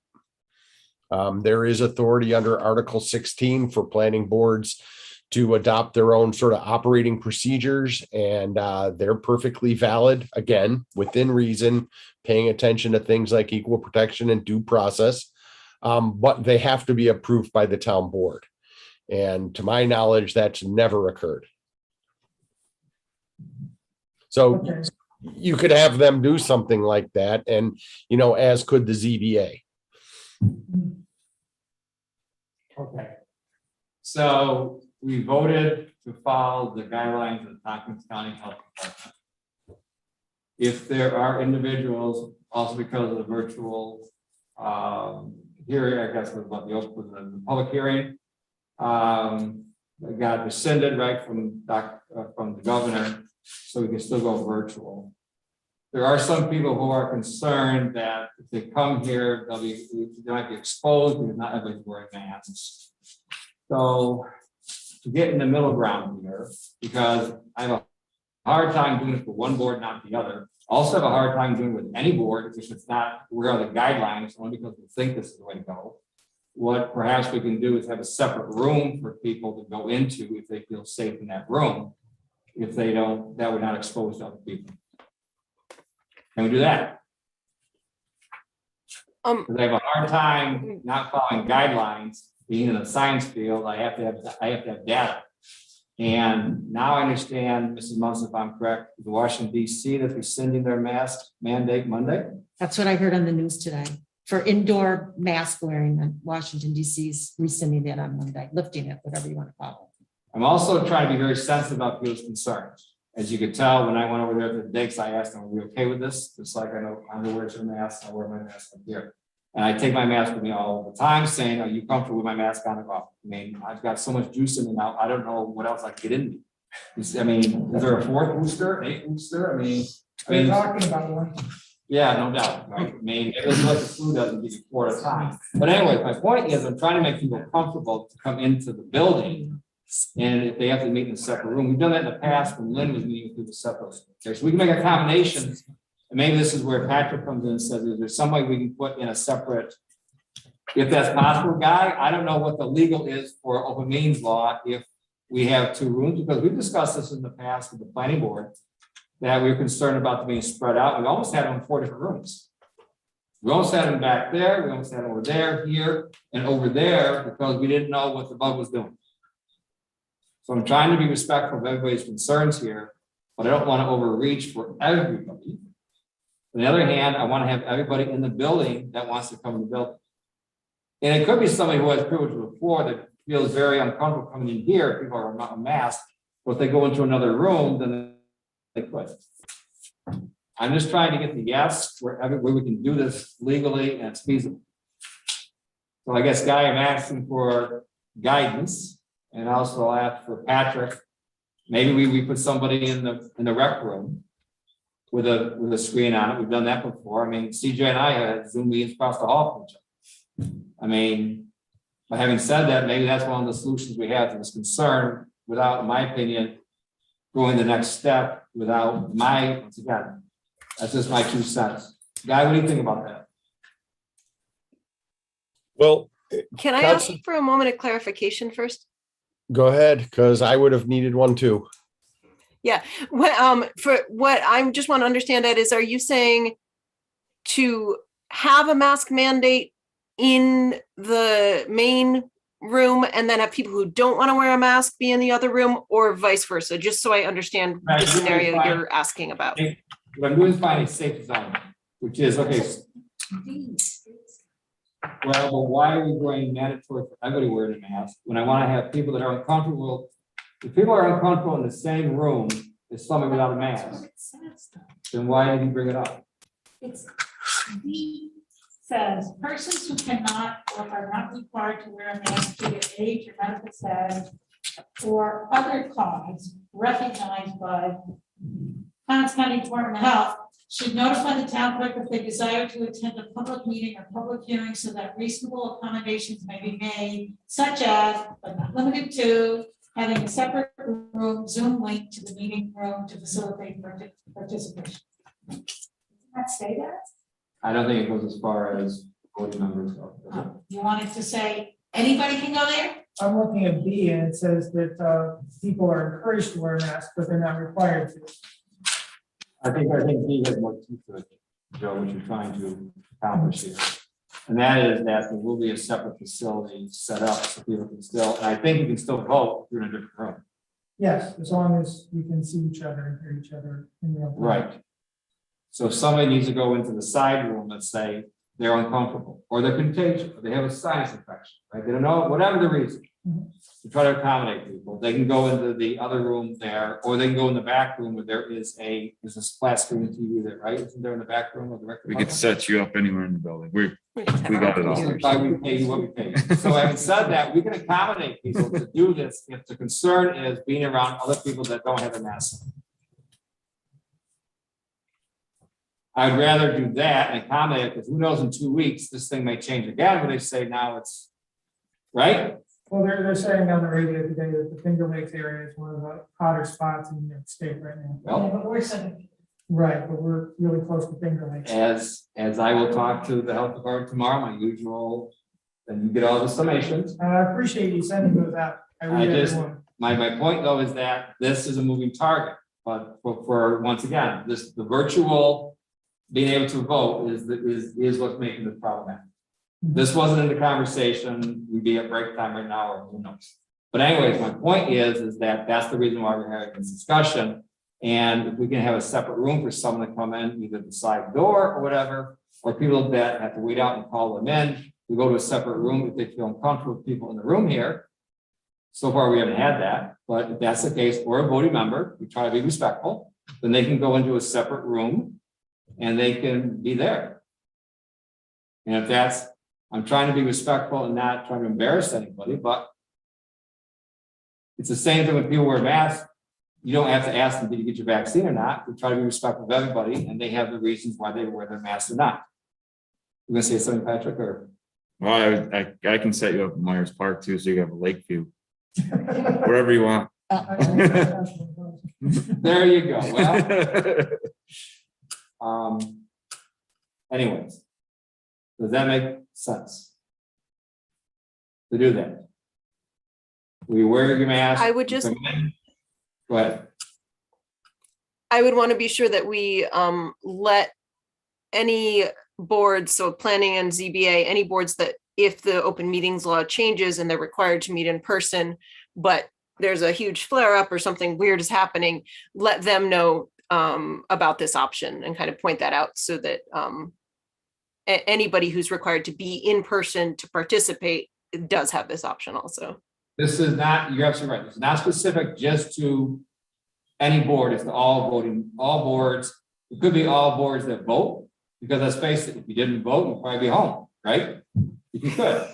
I mean, I'm envious of that. So anyways, I mean, so you're saying that if that's the case, it could be open to all voting members. Let's say they're uncomfortable being in a room with unmasked people. We can set them up. There's a variety of different things here. We can do it from a technical standpoint where they're comfortable, right? We want them to include them into the process and not to ostracize them or give that impression. And we can do it either in this room where the judges are. Hopefully there won't be anything convened that evening, or we can do it in Patrick's back room, any place where there's lots of space and people are comfortable doing that. I mean, we've had meetings all over the place before. If that's reasonable, because who knows? Another month, this might be a moot point. She may come back with me. Yeah, right? Go ahead. Guy, I got a question for you. Let's say I decide that I don't want to be in the room because it's packed with people without masks, so I'm in the other room. According to the open meetings law, that other location has to be accessible to the public. Does that mean that the unmasked people can come in that room, or can we segregate it of masked and unmasked? You know, what kind of requirements are met there? Well, if they can come in here without a mask on, why would they then want to go in there? The open meetings law requires every place that a voting town board member has public access. Right, And that would be a separate place. right. I understand that. But I thought people were going there if they weren't comfortable here with people without masks on. Right, but if I'm going there, the public has a right to be witnessing where I'm at. Okay, I get it, but So I'm you're not. saying, can you designate Can we segregate the public that way? And that's my question to Guy. That would be a hybrid. That'd be reasonable. I'm asking Guy if it's I legal. know, I'm kind of like waiting for him to look it up or whatever. I mean, No, I'm sitting here waiting for the discussion to end so that I'm not interrupting anyone. So as soon as you want me to answer the previous question and this question, I'll proceed. proceed, please. Okay. So the last question that Ed posed, which seemed to disappear, so I think you may have answered it. I'll simply say that both the open meetings law, the common law, and the constitutional law, including the state constitution, we have a long history of citizens allowed to attend the meetings of their representatives, their government. There are very limited exceptions to that. So when it comes to a town meeting, masked or unmasked, your citizens have the right to attend your meeting. They don't have a right to speak at your meeting, though you can give them that right, i.e. privilege of the floor is a privilege, not a right. They do have the right to speak at public hearings, but whether they're masked or unmasked, they're allowed to attend your meetings. So if you're going to make a reasonable accommodation for someone who wants to wear a mask, I guess that's reasonable. Or do you want to make a reasonable accommodation for someone who doesn't want to wear a mask? I'm not sure where you want to draw that line. All I would say is that it is difficult when you have a population that's roughly split 50-50 on the masking issue, at least in some areas. This area may be more like 58-42, but it's difficult because some portion of your population is always going to feel like they're shunted aside, or as Ed said, ostracized. So whichever way you would go, I would just make sure that the policy is reasonable and tied to what authority you have, i.e. public health. Again, I would get guidance from the health department and see what has been done in New York and has worked. The idea of using a side room is fine. To Joe's question, that has come up before, particularly I represent a municipality who has a board member who was going to resign from the board because of the very rule Joe is talking about, because someone in his household was not just a sensitive receptor, but an extremely sensitive receptor. So my advice to him or her was, look, I think you have to give the public a modicum of faith and credit that they have functioning, reasoning minds, and that if you have a unique situation, that your own public will be reasonably respectful of that. Yes, there are outliers everywhere, but in this case, this individual gave it a shot. Notice the meetings where he or she was going to be attending from home, and nobody actually showed up at his door and said, hey, I want to watch or attend the meeting in your living room. So Joe is right. That could happen. The current open meetings law, although there is legislation pending to change this, because it is really a very strange, unnecessary, and, if I may say, stupid rule. The open meetings law does say that wherever someone is attending from remotely, it has to be not only the subject of a specific public notice, but the location has to be disclosed. And if someone from the public were to, for example, knock on Joe's door or knock on the door where he's attending the meeting, they would have the right to enter. So there's not really a good solution for this under existing law unless they extend the remote meeting rule further into 2022, or into 2022, or they adopt the legislation that's been pending. I think it passed one of the houses, but not the other, to change the open meetings law and to not make this happen that way. In other words, a meeting must have a situs, but the situs wouldn't, and that site must be within the town, but you wouldn't have multiple sites for the meeting. The public would be attending in an official location. And as long as the board members and or voting people or speaking could reasonably communicate, see and hear each other, then the open meetings law would allow video conferencing under rules that make sense in the 21st century as opposed to the 19th. So, Joe, I don't think there's a good answer for your question, because if someone did want to go in that room, they could as a matter of law.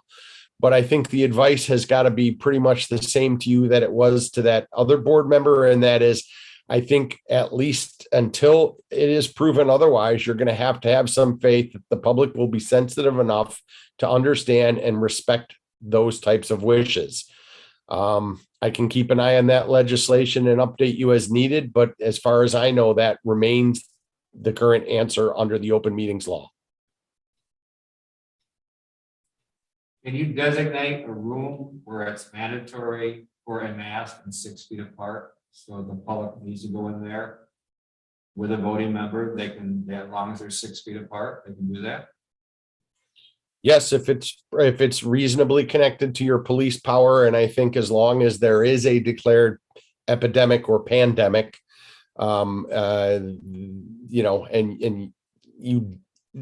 that rule didn't inhibit or impair someone's right to attend or participate in a meeting, I think it would be perfectly fine to have a place like that, i.e. a safe space for people who do have sensitivities. It's a reasonable accommodation. And I think if someone did have a sensitivity or had a concern about exposure or the risk of exposing someone in their family, whether blood related or otherwise, I think even the ADA would require that the town make a reasonable accommodation, just like we have to do for other types of differently abled or impaired persons. Well, we're looking at the $90,000 sliding doors just for that reason. What's the difference between that and this other situation?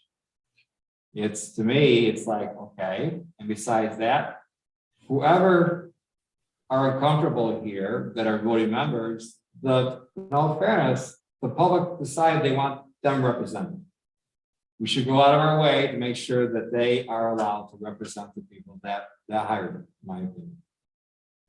So I'm sorry we're doing all this on the fly, but it's all a good conversation. Is this something we need to do a little more homework on and get this to December as far as the safe space goes and everything, and bring this up at our December meeting to vote on this with these adjustments? Or are we comfortable enough to go forward? I don't know. I'm simply saying I don't want to be the first mouse to rush into this. I think we're out to a good conversation of what we're trying to accomplish.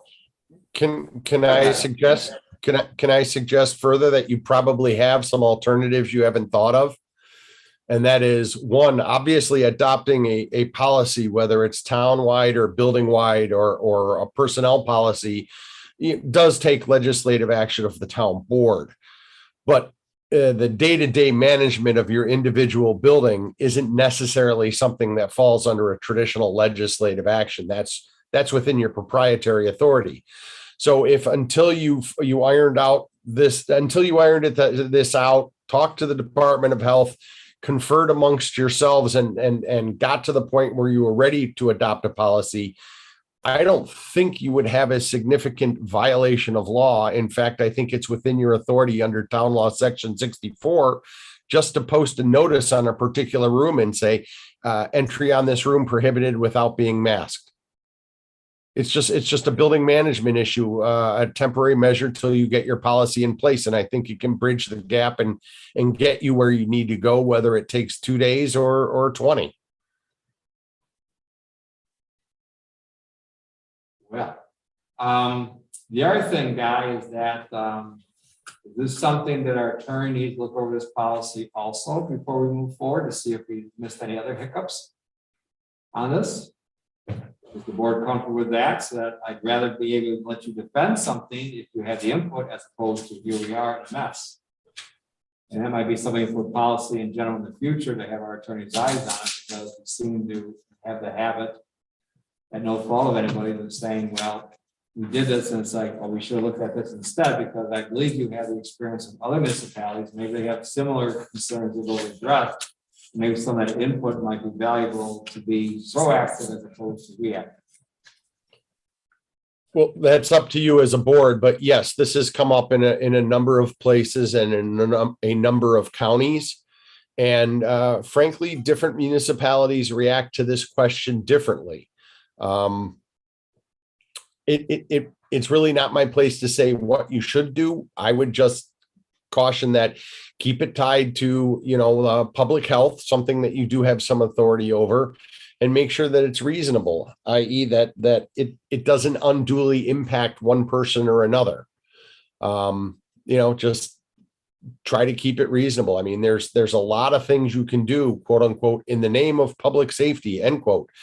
But, putting everybody in a straitjacket from 9 to 5 to make sure there's no crime, or, there was a comment earlier about the risk of cash businesses being robbed. I mean, if you take that to its extreme, then probably we should prohibit banks in town, because I have to tell you, most bank robberies do in fact occur at banks. So not being snippy or facetious, I'm just saying that there has to be a reasonable limit to the regulation. And so if you're going to make a rule, you're going to adopt a policy, make sure it's based on the authority that you do have, and that you start with little steps and don't take the long strides until after you really have some experience on the ground and know where the limits are. Stay on the playground, so to speak. It's just a variation of the second mouse to the cheese standard Ed sometimes references. I think there's a lot you can do in terms of managing your space, but I don't think you can do it all in one fell swoop. I think you have to see what's authorized, get advice from people that may or may not be more knowledgeable, and expand out organically a little bit at a time as you find out what works and what doesn't. This is an ongoing, evolving situation, I realize. And what does the board want? I'll open up to the board. What do you want to do here? Can I ask one thing? Absolutely. Guy, you reviewed this policy, correct? Yes, I did review the existing amendment to this policy. Okay. Can I make a suggestion? Sure. As an employee, since this is geared mostly towards the employees, can you just pass or hopefully pass this tonight and then make adjustments to whatever room you guys want to designate or whatever you want to do? I mean, this is more pertaining to employees. I think Mike, you'll back me up on this. Just get this done. This took us 2 months as department heads to get this done. So I hear you on that, and I understand this is almost all about employees. correct. Yeah. So I would go forward with this for that element, but I do want to revisit what happens at the town board level. And I do understand that you need parts of this for your stuff. Right. I don't want to hold that. So we checked the due diligence box, Mhm. right? This is an ongoing conversation for this one part. Mhm. So if I'm hearing you right, I don't want to put words in anybody's mouth. To pass this tonight, once again, there's policies we need to address. Once again, this might be a moot point by next month. We don't know. In the meantime, we still have time to do this. So I think tonight, if we pass as is, with the intent, the honest intent of, okay, let's address this right part. So it's not just about COVID, it could be anything, flu, it could be whatever, anything. So, having said that, So we passed part one and not two, or we passed? We the can pass whole all, because some of the stuff in part two is correcting typos and stuff, because the one we passed before had numerous typos in it, more than I realized. so what do we do? So what do you recommend? Because we have a motion in a second. So I'd say let's just go forward with this. And I want to review dealing with the town board issue as well, but I recognize that Pat needs his part. And part two has mostly already been passed once with typos, and might as well clean out the typos. So we pass as is with the intent of widening our lines to get the input of the other two voting boards. Mhm. And see how they want to do things also. Mhm. Move forward with that. In the meantime, I guess the discussion part is over. So, Is it? Doug, do you have something you want to say? it was a question. I was just waiting for my turn. I think it's time. Basically, in what I do, I can walk into any store without a mask on. Other people have masks. Now, is it true that masks protect you, right? You're wearing a mask right now. Masks protect both of us. I'm Right. protecting you and you're protecting me with your mask. It's a two-way street. It's not just a one-way. Okay, so they don't work. They work better when both people are wearing them. Okay. So the vaccines work. They work better when more people are vaccinated. Why are we giving up on natural immunity? Because natural immunity. It's 19 times better than a vaccine. No, actually, what the science says is if you get Not the COVID, science, not the science I saw. if you get COVID, you have some immunity. It's the equivalent of getting one of the vaccinations, not the double dose. That's not what I heard. I got- Why is the rest of the world accept natural immunity and not us? I don't think the rest of the world is. Pretty much. I think there's a lot of the world that would like to get vaccines and is unable to. That may be. So we're still at recommended, not required. We're still moving forward with this. So they're not required. So that stays the same, recommended. I think it's encouraged. Ed. actually. It's fine. Yes, I don't know that you can see me. I'm kind of like raising my hand and then I realized the screen might, okay. I would be comfortable passing this as is for sure. And for me, I just want to address the requirements for people to be in a room before the open meeting law, if people have to be there to vote. So if we are able to kind of hammer out this option for people who have family members with compromised immune systems or whatever to be in another room. I mean, for example, I had a nasty cold for one meeting, and if we had to be in person, I wouldn't have felt comfortable coming because it just didn't seem appropriate, even though I was personally confident it wasn't COVID and it wasn't. Point being, if we can figure out how to make that work before open meeting laws get back in place, then I'm comfortable passing this as it is and then coming up with this hybrid solution that you proposed. I mean, in all fairness, Brown, this wasn't about you. It was about. Oh, no, I know. CJ and I discussed this about the planning board, and we literally had 4 to 5 different rooms and talked to Pat about this, how we're gonna do this. So this has been an ongoing Exactly. conversation. And I hope you don't feel Yeah, this this is not the Brown Losey amendment, okay? We're I not- know, like I just happened to be the one at home this time. But well, part of why I'm at home is I'm going to meet my baby nephew. So I'm quarantining. Good for you. So I think we're all on a Yeah. comfort zone here, right? So you had enough discussion. Can I ask Pat a question? Is it possible to have a box of masks available for the public at these meetings? Do Oh. we have enough around Sure. the town hall so we can give them out?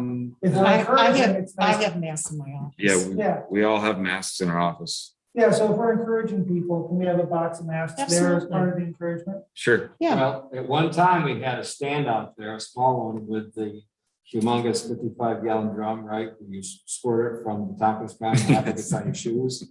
And then we also had the mask and everything else. Maybe we have a station of that so people are comfortable. we And do, gloves. we do have a squirt bottle on the table back here. I don't know, maybe it's disappeared, but All right. there's so- one, there's a squirt thing right outside my There's door, one out in the hall. right Yeah. by my door. Ed. Okay. so I probably did. I gave it to them. Anyways, I'll put in the notes that we'll bring a box of masks in here. okay. So this is a living document. Everything's a living document. That's why we get to meet every month. Yeah, this is why we had the one amendment. To it, right? The one change, and we already had it, and you have to. Right. So are we okay with the vote on this now? I'm fine. If it's gonna help, Pat. Thanks, Doug. And thanks for your interjection. And your interjection, Pat. Mrs. Munson? I beg, the portal's shrinking. Please hurry. Okay. So we're voting on this resolution and leaving this exactly the way it's was submitted. Okay, I wanna make clear on that. Andrew Benson, Yes. Doug Day. Yes. Ron Losey, Yes. Joseph Wetmore, Yes. Edward Levine. Yes. Does anybody need a 5-minute break before we go to board reports? Does anyone, excuse me, Need a 5-minute break? I'd just like to stand up. 5-minute break? Yeah, I can't sit. I understand. I understand. Well, we can take a 5-minute break. That's okay, everybody? You guys have a seat? Oh, what do you do? So, I'm gonna. we're back in 5 minutes. All good. So what do I need to do? Nothing. Zero. Oh, you're leaving it in? Yep. So everybody can hear us. Yep. Just like the people here can hear us. But is the, Go ahead. Not anymore. I just gotta remember to turn that back. Okay. Yep. Good night, everybody. Everybody's gone. Hi, Pat. Some of these are. Some of these I think are good. Thank you for coming. Yeah.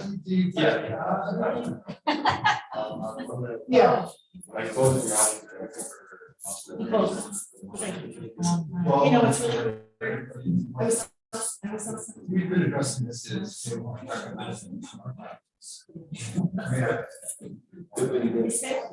Yeah. The batteries ran out. I saw that. And I looked down all of a sudden. I said, "Oh, that's still there." So I. Yeah, that's in I almost suggested that we stop the meeting so you can get your batteries up, but then I realized we already saw recorded on Zoom. so- Yeah, I think that's some that. Yeah, sometime. And I saw you. Sometimes I do YouTube also. I come up here to get something, but I'm not sure what that was, actually. Get rid of these batteries.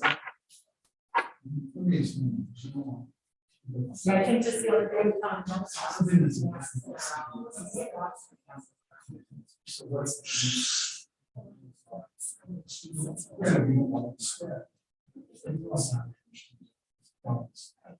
Our goal, what I do, because I'm not.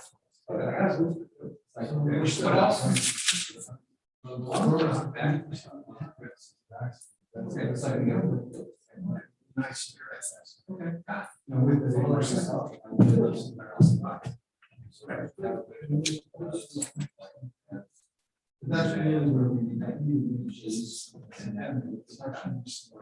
But you know, regarding Before we came back, was really mature. They when we get that, so that vaccination.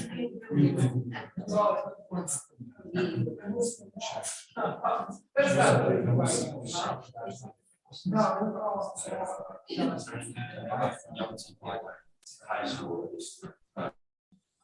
New college. Wow. I think it'd be someone so. You know, the other day I was sick. I was nice. I was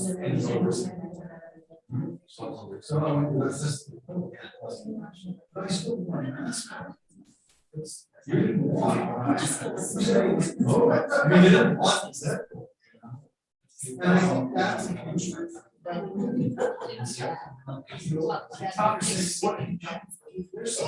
Does that sound fun? I usually go to like.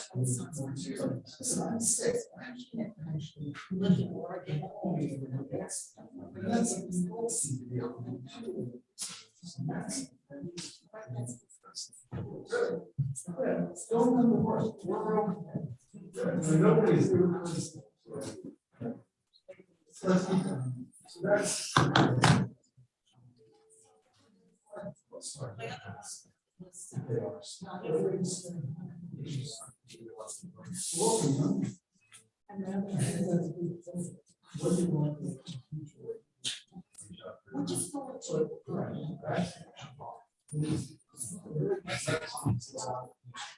For those people who say, oh, this is still millions of people. This is no longer something. Oh, except you're really stuck with this. I'm showing you. That's well, the vaccination. So we're moving more advanced on instant. But it's a different situation. Also, we have to get we have so much of this. I understand. Okay. We'll get.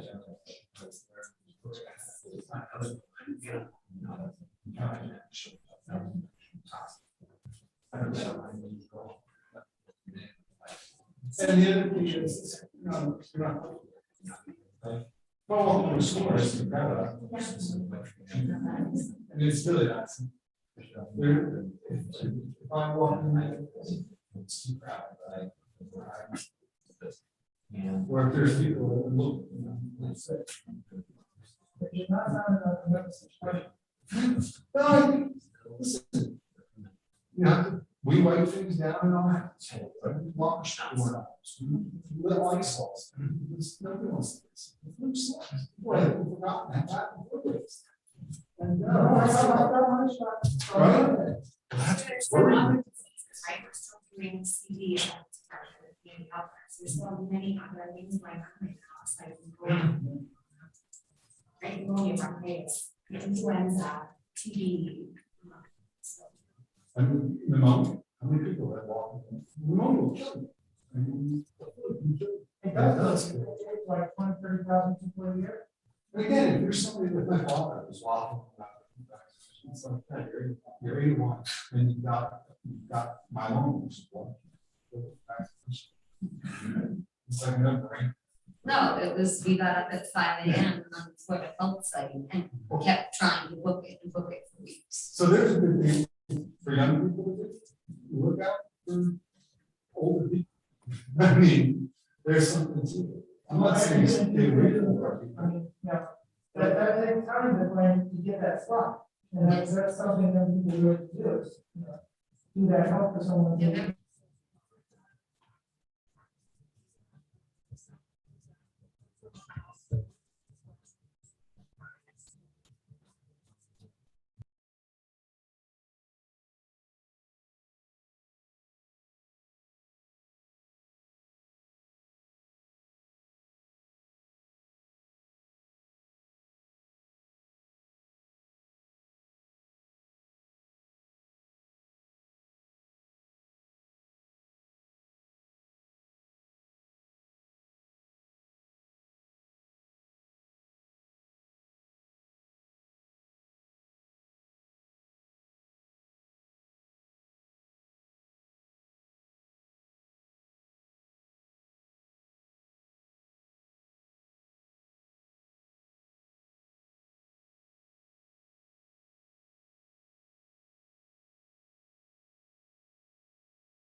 How's that? See if they can hear us, I guess. Thank you. Can you hear us okay? Testing, Yep. 1, 2, 3, CJ, Rollins on. Okay, Mary Ellen, are you still there? We put her to sleep with our. Yes, no, I'm here. God, there goes the budget this week. Okay, so it's like, real quick, we want to hear from everybody board quickly. We're getting into the wee hours of all this. So I'm gonna go through this work session real quick.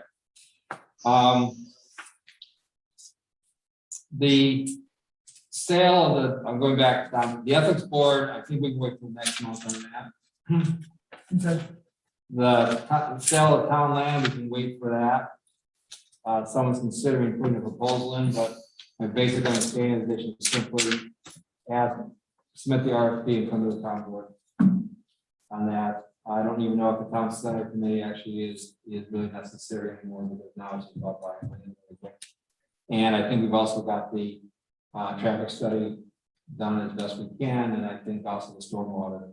We've got another study for the town center that the county is just approving money for. Okay. The American Rescue Plan, I'll say this briefly. I know I said we talk about this, but these public hearings sometimes they got a life of their own. is that there is an email that I'll send to everybody that guys with research on and the, what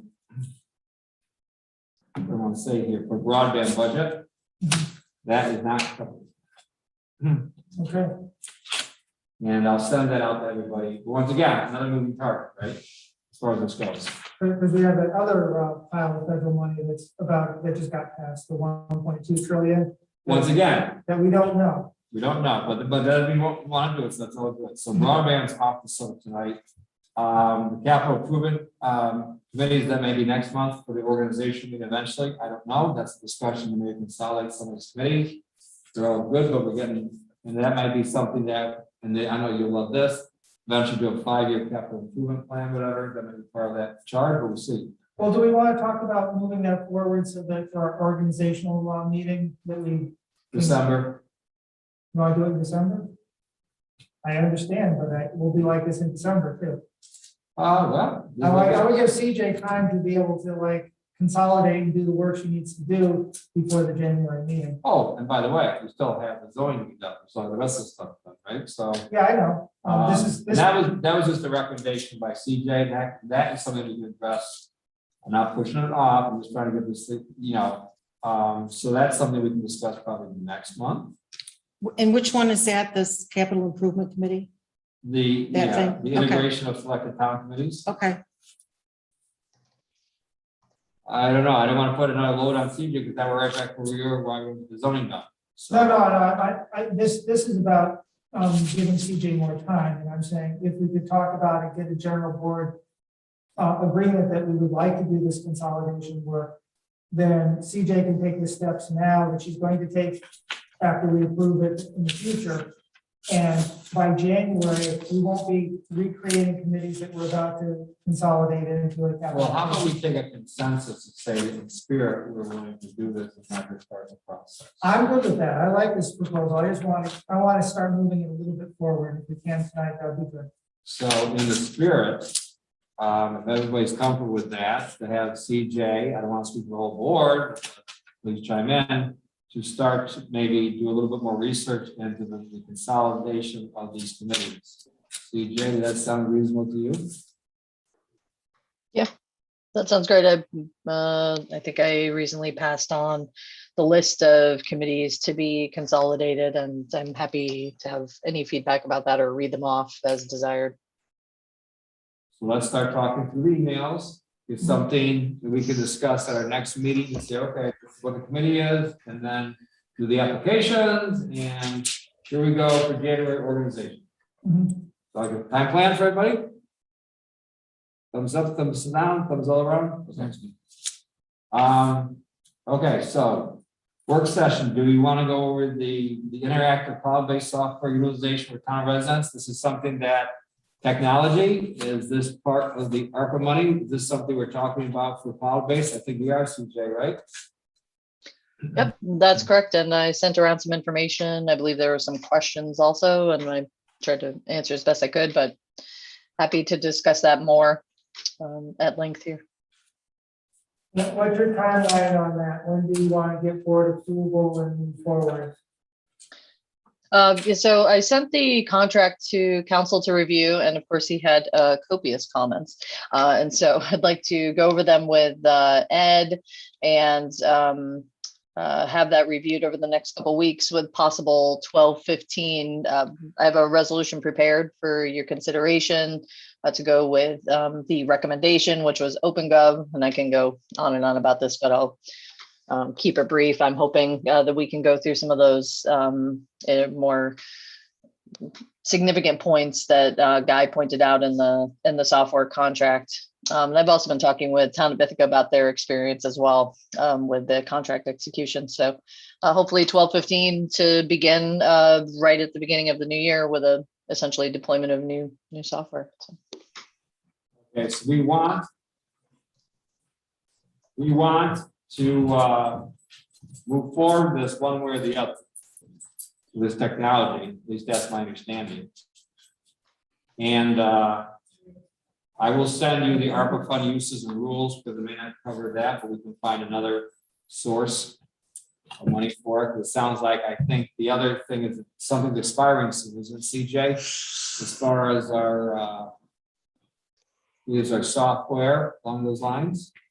Yeah, so that's was some of the impetus for this is that, well, of course, we want to offer folks, applicants, residents, homeowners, a chance to interact with the department more readily. And in investigating our current software, which is called Municity, I happen to know from working with Town of Ithaca previously that they use the same software. So I got in touch with Marty Mosley, Director of Codes for the Town of Ithaca. And I said, hey, what are you guys doing with the sunsetting software? And that's when he introduced me to a few cloud-based options, which we researched pretty exhaustively. And came to this conclusion of OpenGov essentially being the platform by which to provide these services and move away from the sunsetting software, which actually is fairly limited in what we could do. And I ended up having a couple conversations with Mikey about this as well. In fact, we just spoke today about our sewer unit and sewer permitting process. Yeah, we, I think it will be just really a tremendous value, both internally and of course for folks who need to do business with the town and provide value to taxpayers. Hope that was. So nobody right now is dissuaded by this, right? We're still on board to pursue this. I'm really excited about it. I think it's going to make the town's website much more useful for both the staff and the citizens. And I want to move forward with this as quickly as we can. We'll put it in, yes. Well, is Okay, this the website? Can I just ask for a little clarity? Because my understanding was this is a program that CJ and maybe the highway department are using, but not the update of the whole new revamp of the website. No, this is the same with the rec department. This is something they'll use as a device to streamline everything. But on the other Kind of like Deb, I was just going to say it's kind of like how Parks uses Rec Desk. It's their internal software for doing all their reservations and such. Same idea, just tailored to the development review and permitting process, essentially, from everything from culverts to pools to site plan to demo. I mean, you name it, essentially, it can handle those types of processes and more importantly, dependencies, right? So if someone wants to, for instance, build a house that's connected to sewer, they need to apply for a building permit, but they also need a plumbing permit from Bolton Point. They also need a sewer permit, and that includes involvement from our highway department as well as Village of Cayuga Heights. So wouldn't it be very cool if everyone could just see on a single platform, essentially who has to sign off on what, and then the project essentially proceeds in an orderly fashion upon the approvals and needed reviews that it needs before it gets a CO. Easy to communicate with folks. And people essentially get really an instant response once the dependency in their project is approved. And people are really expecting very instant service. So these days, so yeah, it'll be very helpful. Affect your department. Right, because the website is, and then there's another project or whatever that's being looked at for the website. Am I correct? These are two different things. That's what I Right. thought. This is Okay. the cloud. Well, when Joe This said is- something about the website, I Well, thought I was. to his kind of point, this confused. has been discussed also. Right, Our right, concerns, which were kind of magnified tonight, but we've been discussing this for a few months, is that how do we fill in the void that, for instance, Lansing Star has created by not being here, and we feel it. Right. We feel, even though we try to communicate by other ways, we still feel it. And how do you do that? How do you get more people to educate that this is whether lansingtown.com or you go on the website, who you are? How do we do that? And the other thing is to get people in the habit of looking up the agendas themselves, so that it's like, I didn't know this, but I'll quote Ted Lux again, it's your town. It's an active participation. I didn't realize this was two different things that were going on, because my understanding is what we eventually want to be at is, I want to get a building permit. I can go online, I can fill out all the stuff, and it goes to everybody it needs to in the town to say, well, you need this kind of permit, you need that kind of permit. and makes it so that I can do it easier. I can see what's going on easier from my end. And then CJ and her staff don't have to input all this stuff that I write out on a piece of paper into the computer and take all that staff time too. It's going to save everybody a lot of time. I think this is a great idea. However, I've gone to our website and filled out building permits before. So. it did. Well, we do have downloads. Oh, go ahead. Yeah, I mean, I was able to fill out the entire building permit for online. So, but this seems like it's a lot faster. It is, it also goes to the next level, which is that you don't have to rely on Bolton Point to tell you, for instance, if you got a sewer permit or when do you start. I know you did, but I'm just saying this. But the state. But for the rest of them, because you have so many different components here. And No, I understand it. I mean, I'm all for it. I'm talking to the benefit of the rest of the town. Oh, I'm sorry. Okay. Is that, so now you have the building permit, now you also have the sewer permit, here comes the water. When you start billing the sewer, is it a sewer? Is it not a sewer? Is it septic or not? When do you bill it? Oh, I haven't billed it for a year. Oops, so here comes the bill, right? Or when does it start? And by the way, when you get that, when's it closed with the CO? So it isn't always on the shoulders of the code enforcer to get the CO. Do they have to check? This way, it's almost like a checklist. This been done, this been done, this been done, because it's also in charge of the sewer, amongst others. I mean, it's all overlap, but it's easy the way it is now. If one, for whatever reason, something doesn't get checked, in simple words, it's like a seeker, but you do it with all the different things, right? I guess that's the best way. So enough. The public will really understand that. Yeah, so I'd be quiet. So anything else tonight? You just confused me. That's hard to do. I'm impressed. Finally, after almost 8 years. So on that note, I just want to say. Go ahead. Oh, I just wanted to say one last thing, which is, yes, you can definitely at this time download PDFs and pre-fill them and attach and send back or bring in or fax. And we still intend to have those services available. I want to be very clear that we're not abandoning people or not providing still high levels of service. The one thing that people continuously ask us for is actually a way to pay online. And for us, this would be just really marvelous for people to be able to put those applications in, pay online, and really receive that kind of one-stop service from multiple town departments, as well as Bolton Points and Village of Acuga Heights for sewer, for instance. Wow. So, thank you. The one thing I might add to that, CJ, can you go get a septic permit too? Or do you got so that's a really great question. So yeah, so the platform because is really, most of the town doesn't have sewer. right, exactly. So that's a really great question. So think about the Tompkins County Health Department as a dependency, right? So for instance, somebody puts in a building permit application, it can automatically notify folks, depending on where that area is in the town. It can notify folks at the health department, hey, we have something for you to review. The applicant has uploaded their plans and they'll give us the okay. And then the application, those things can run concurrently. And then Scott basically has a place to log in, a single platform to say, oh, okay, plumbing's good from Bolton Point. The health department's good on septic. We're ready to roll, really in one place. And then everyone's on the same page about it. So it's a nice way to be very organized. Yeah. So far, we're still at yes, CJ. Yeah, we were yes to start. Anything else, CJ, before we move on here? Thank you for consideration. Okay, can we quickly do the reports?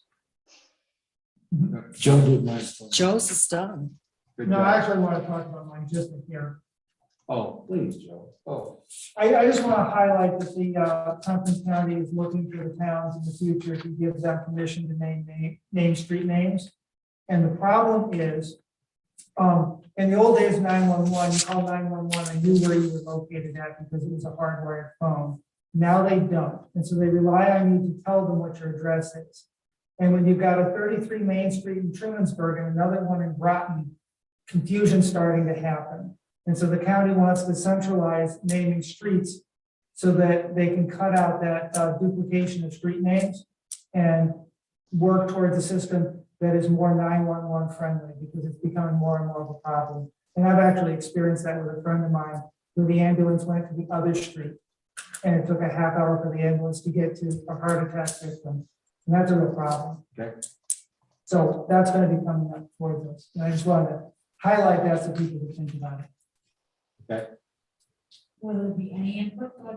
I think they want to do a cooperative with the towns, but I think they want to be able to say, you can't call it that because there's one somewhere else.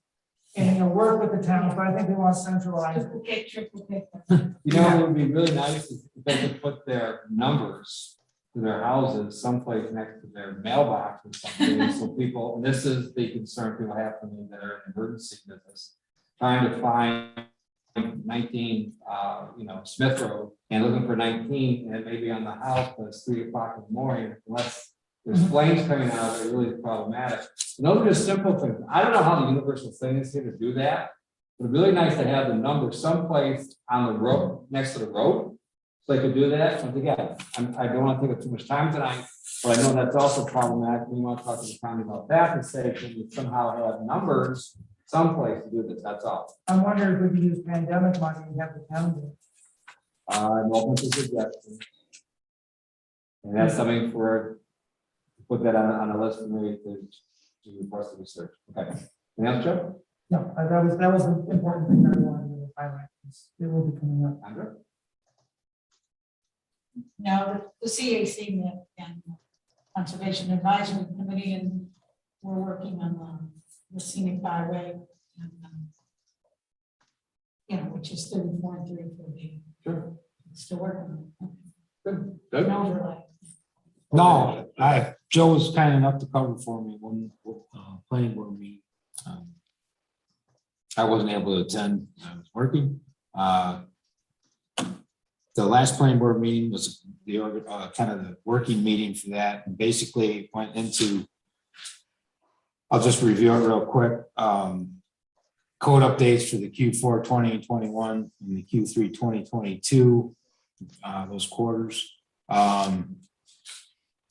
Review of the 2022 planning and code department work plan, basically to get zoning in the RA.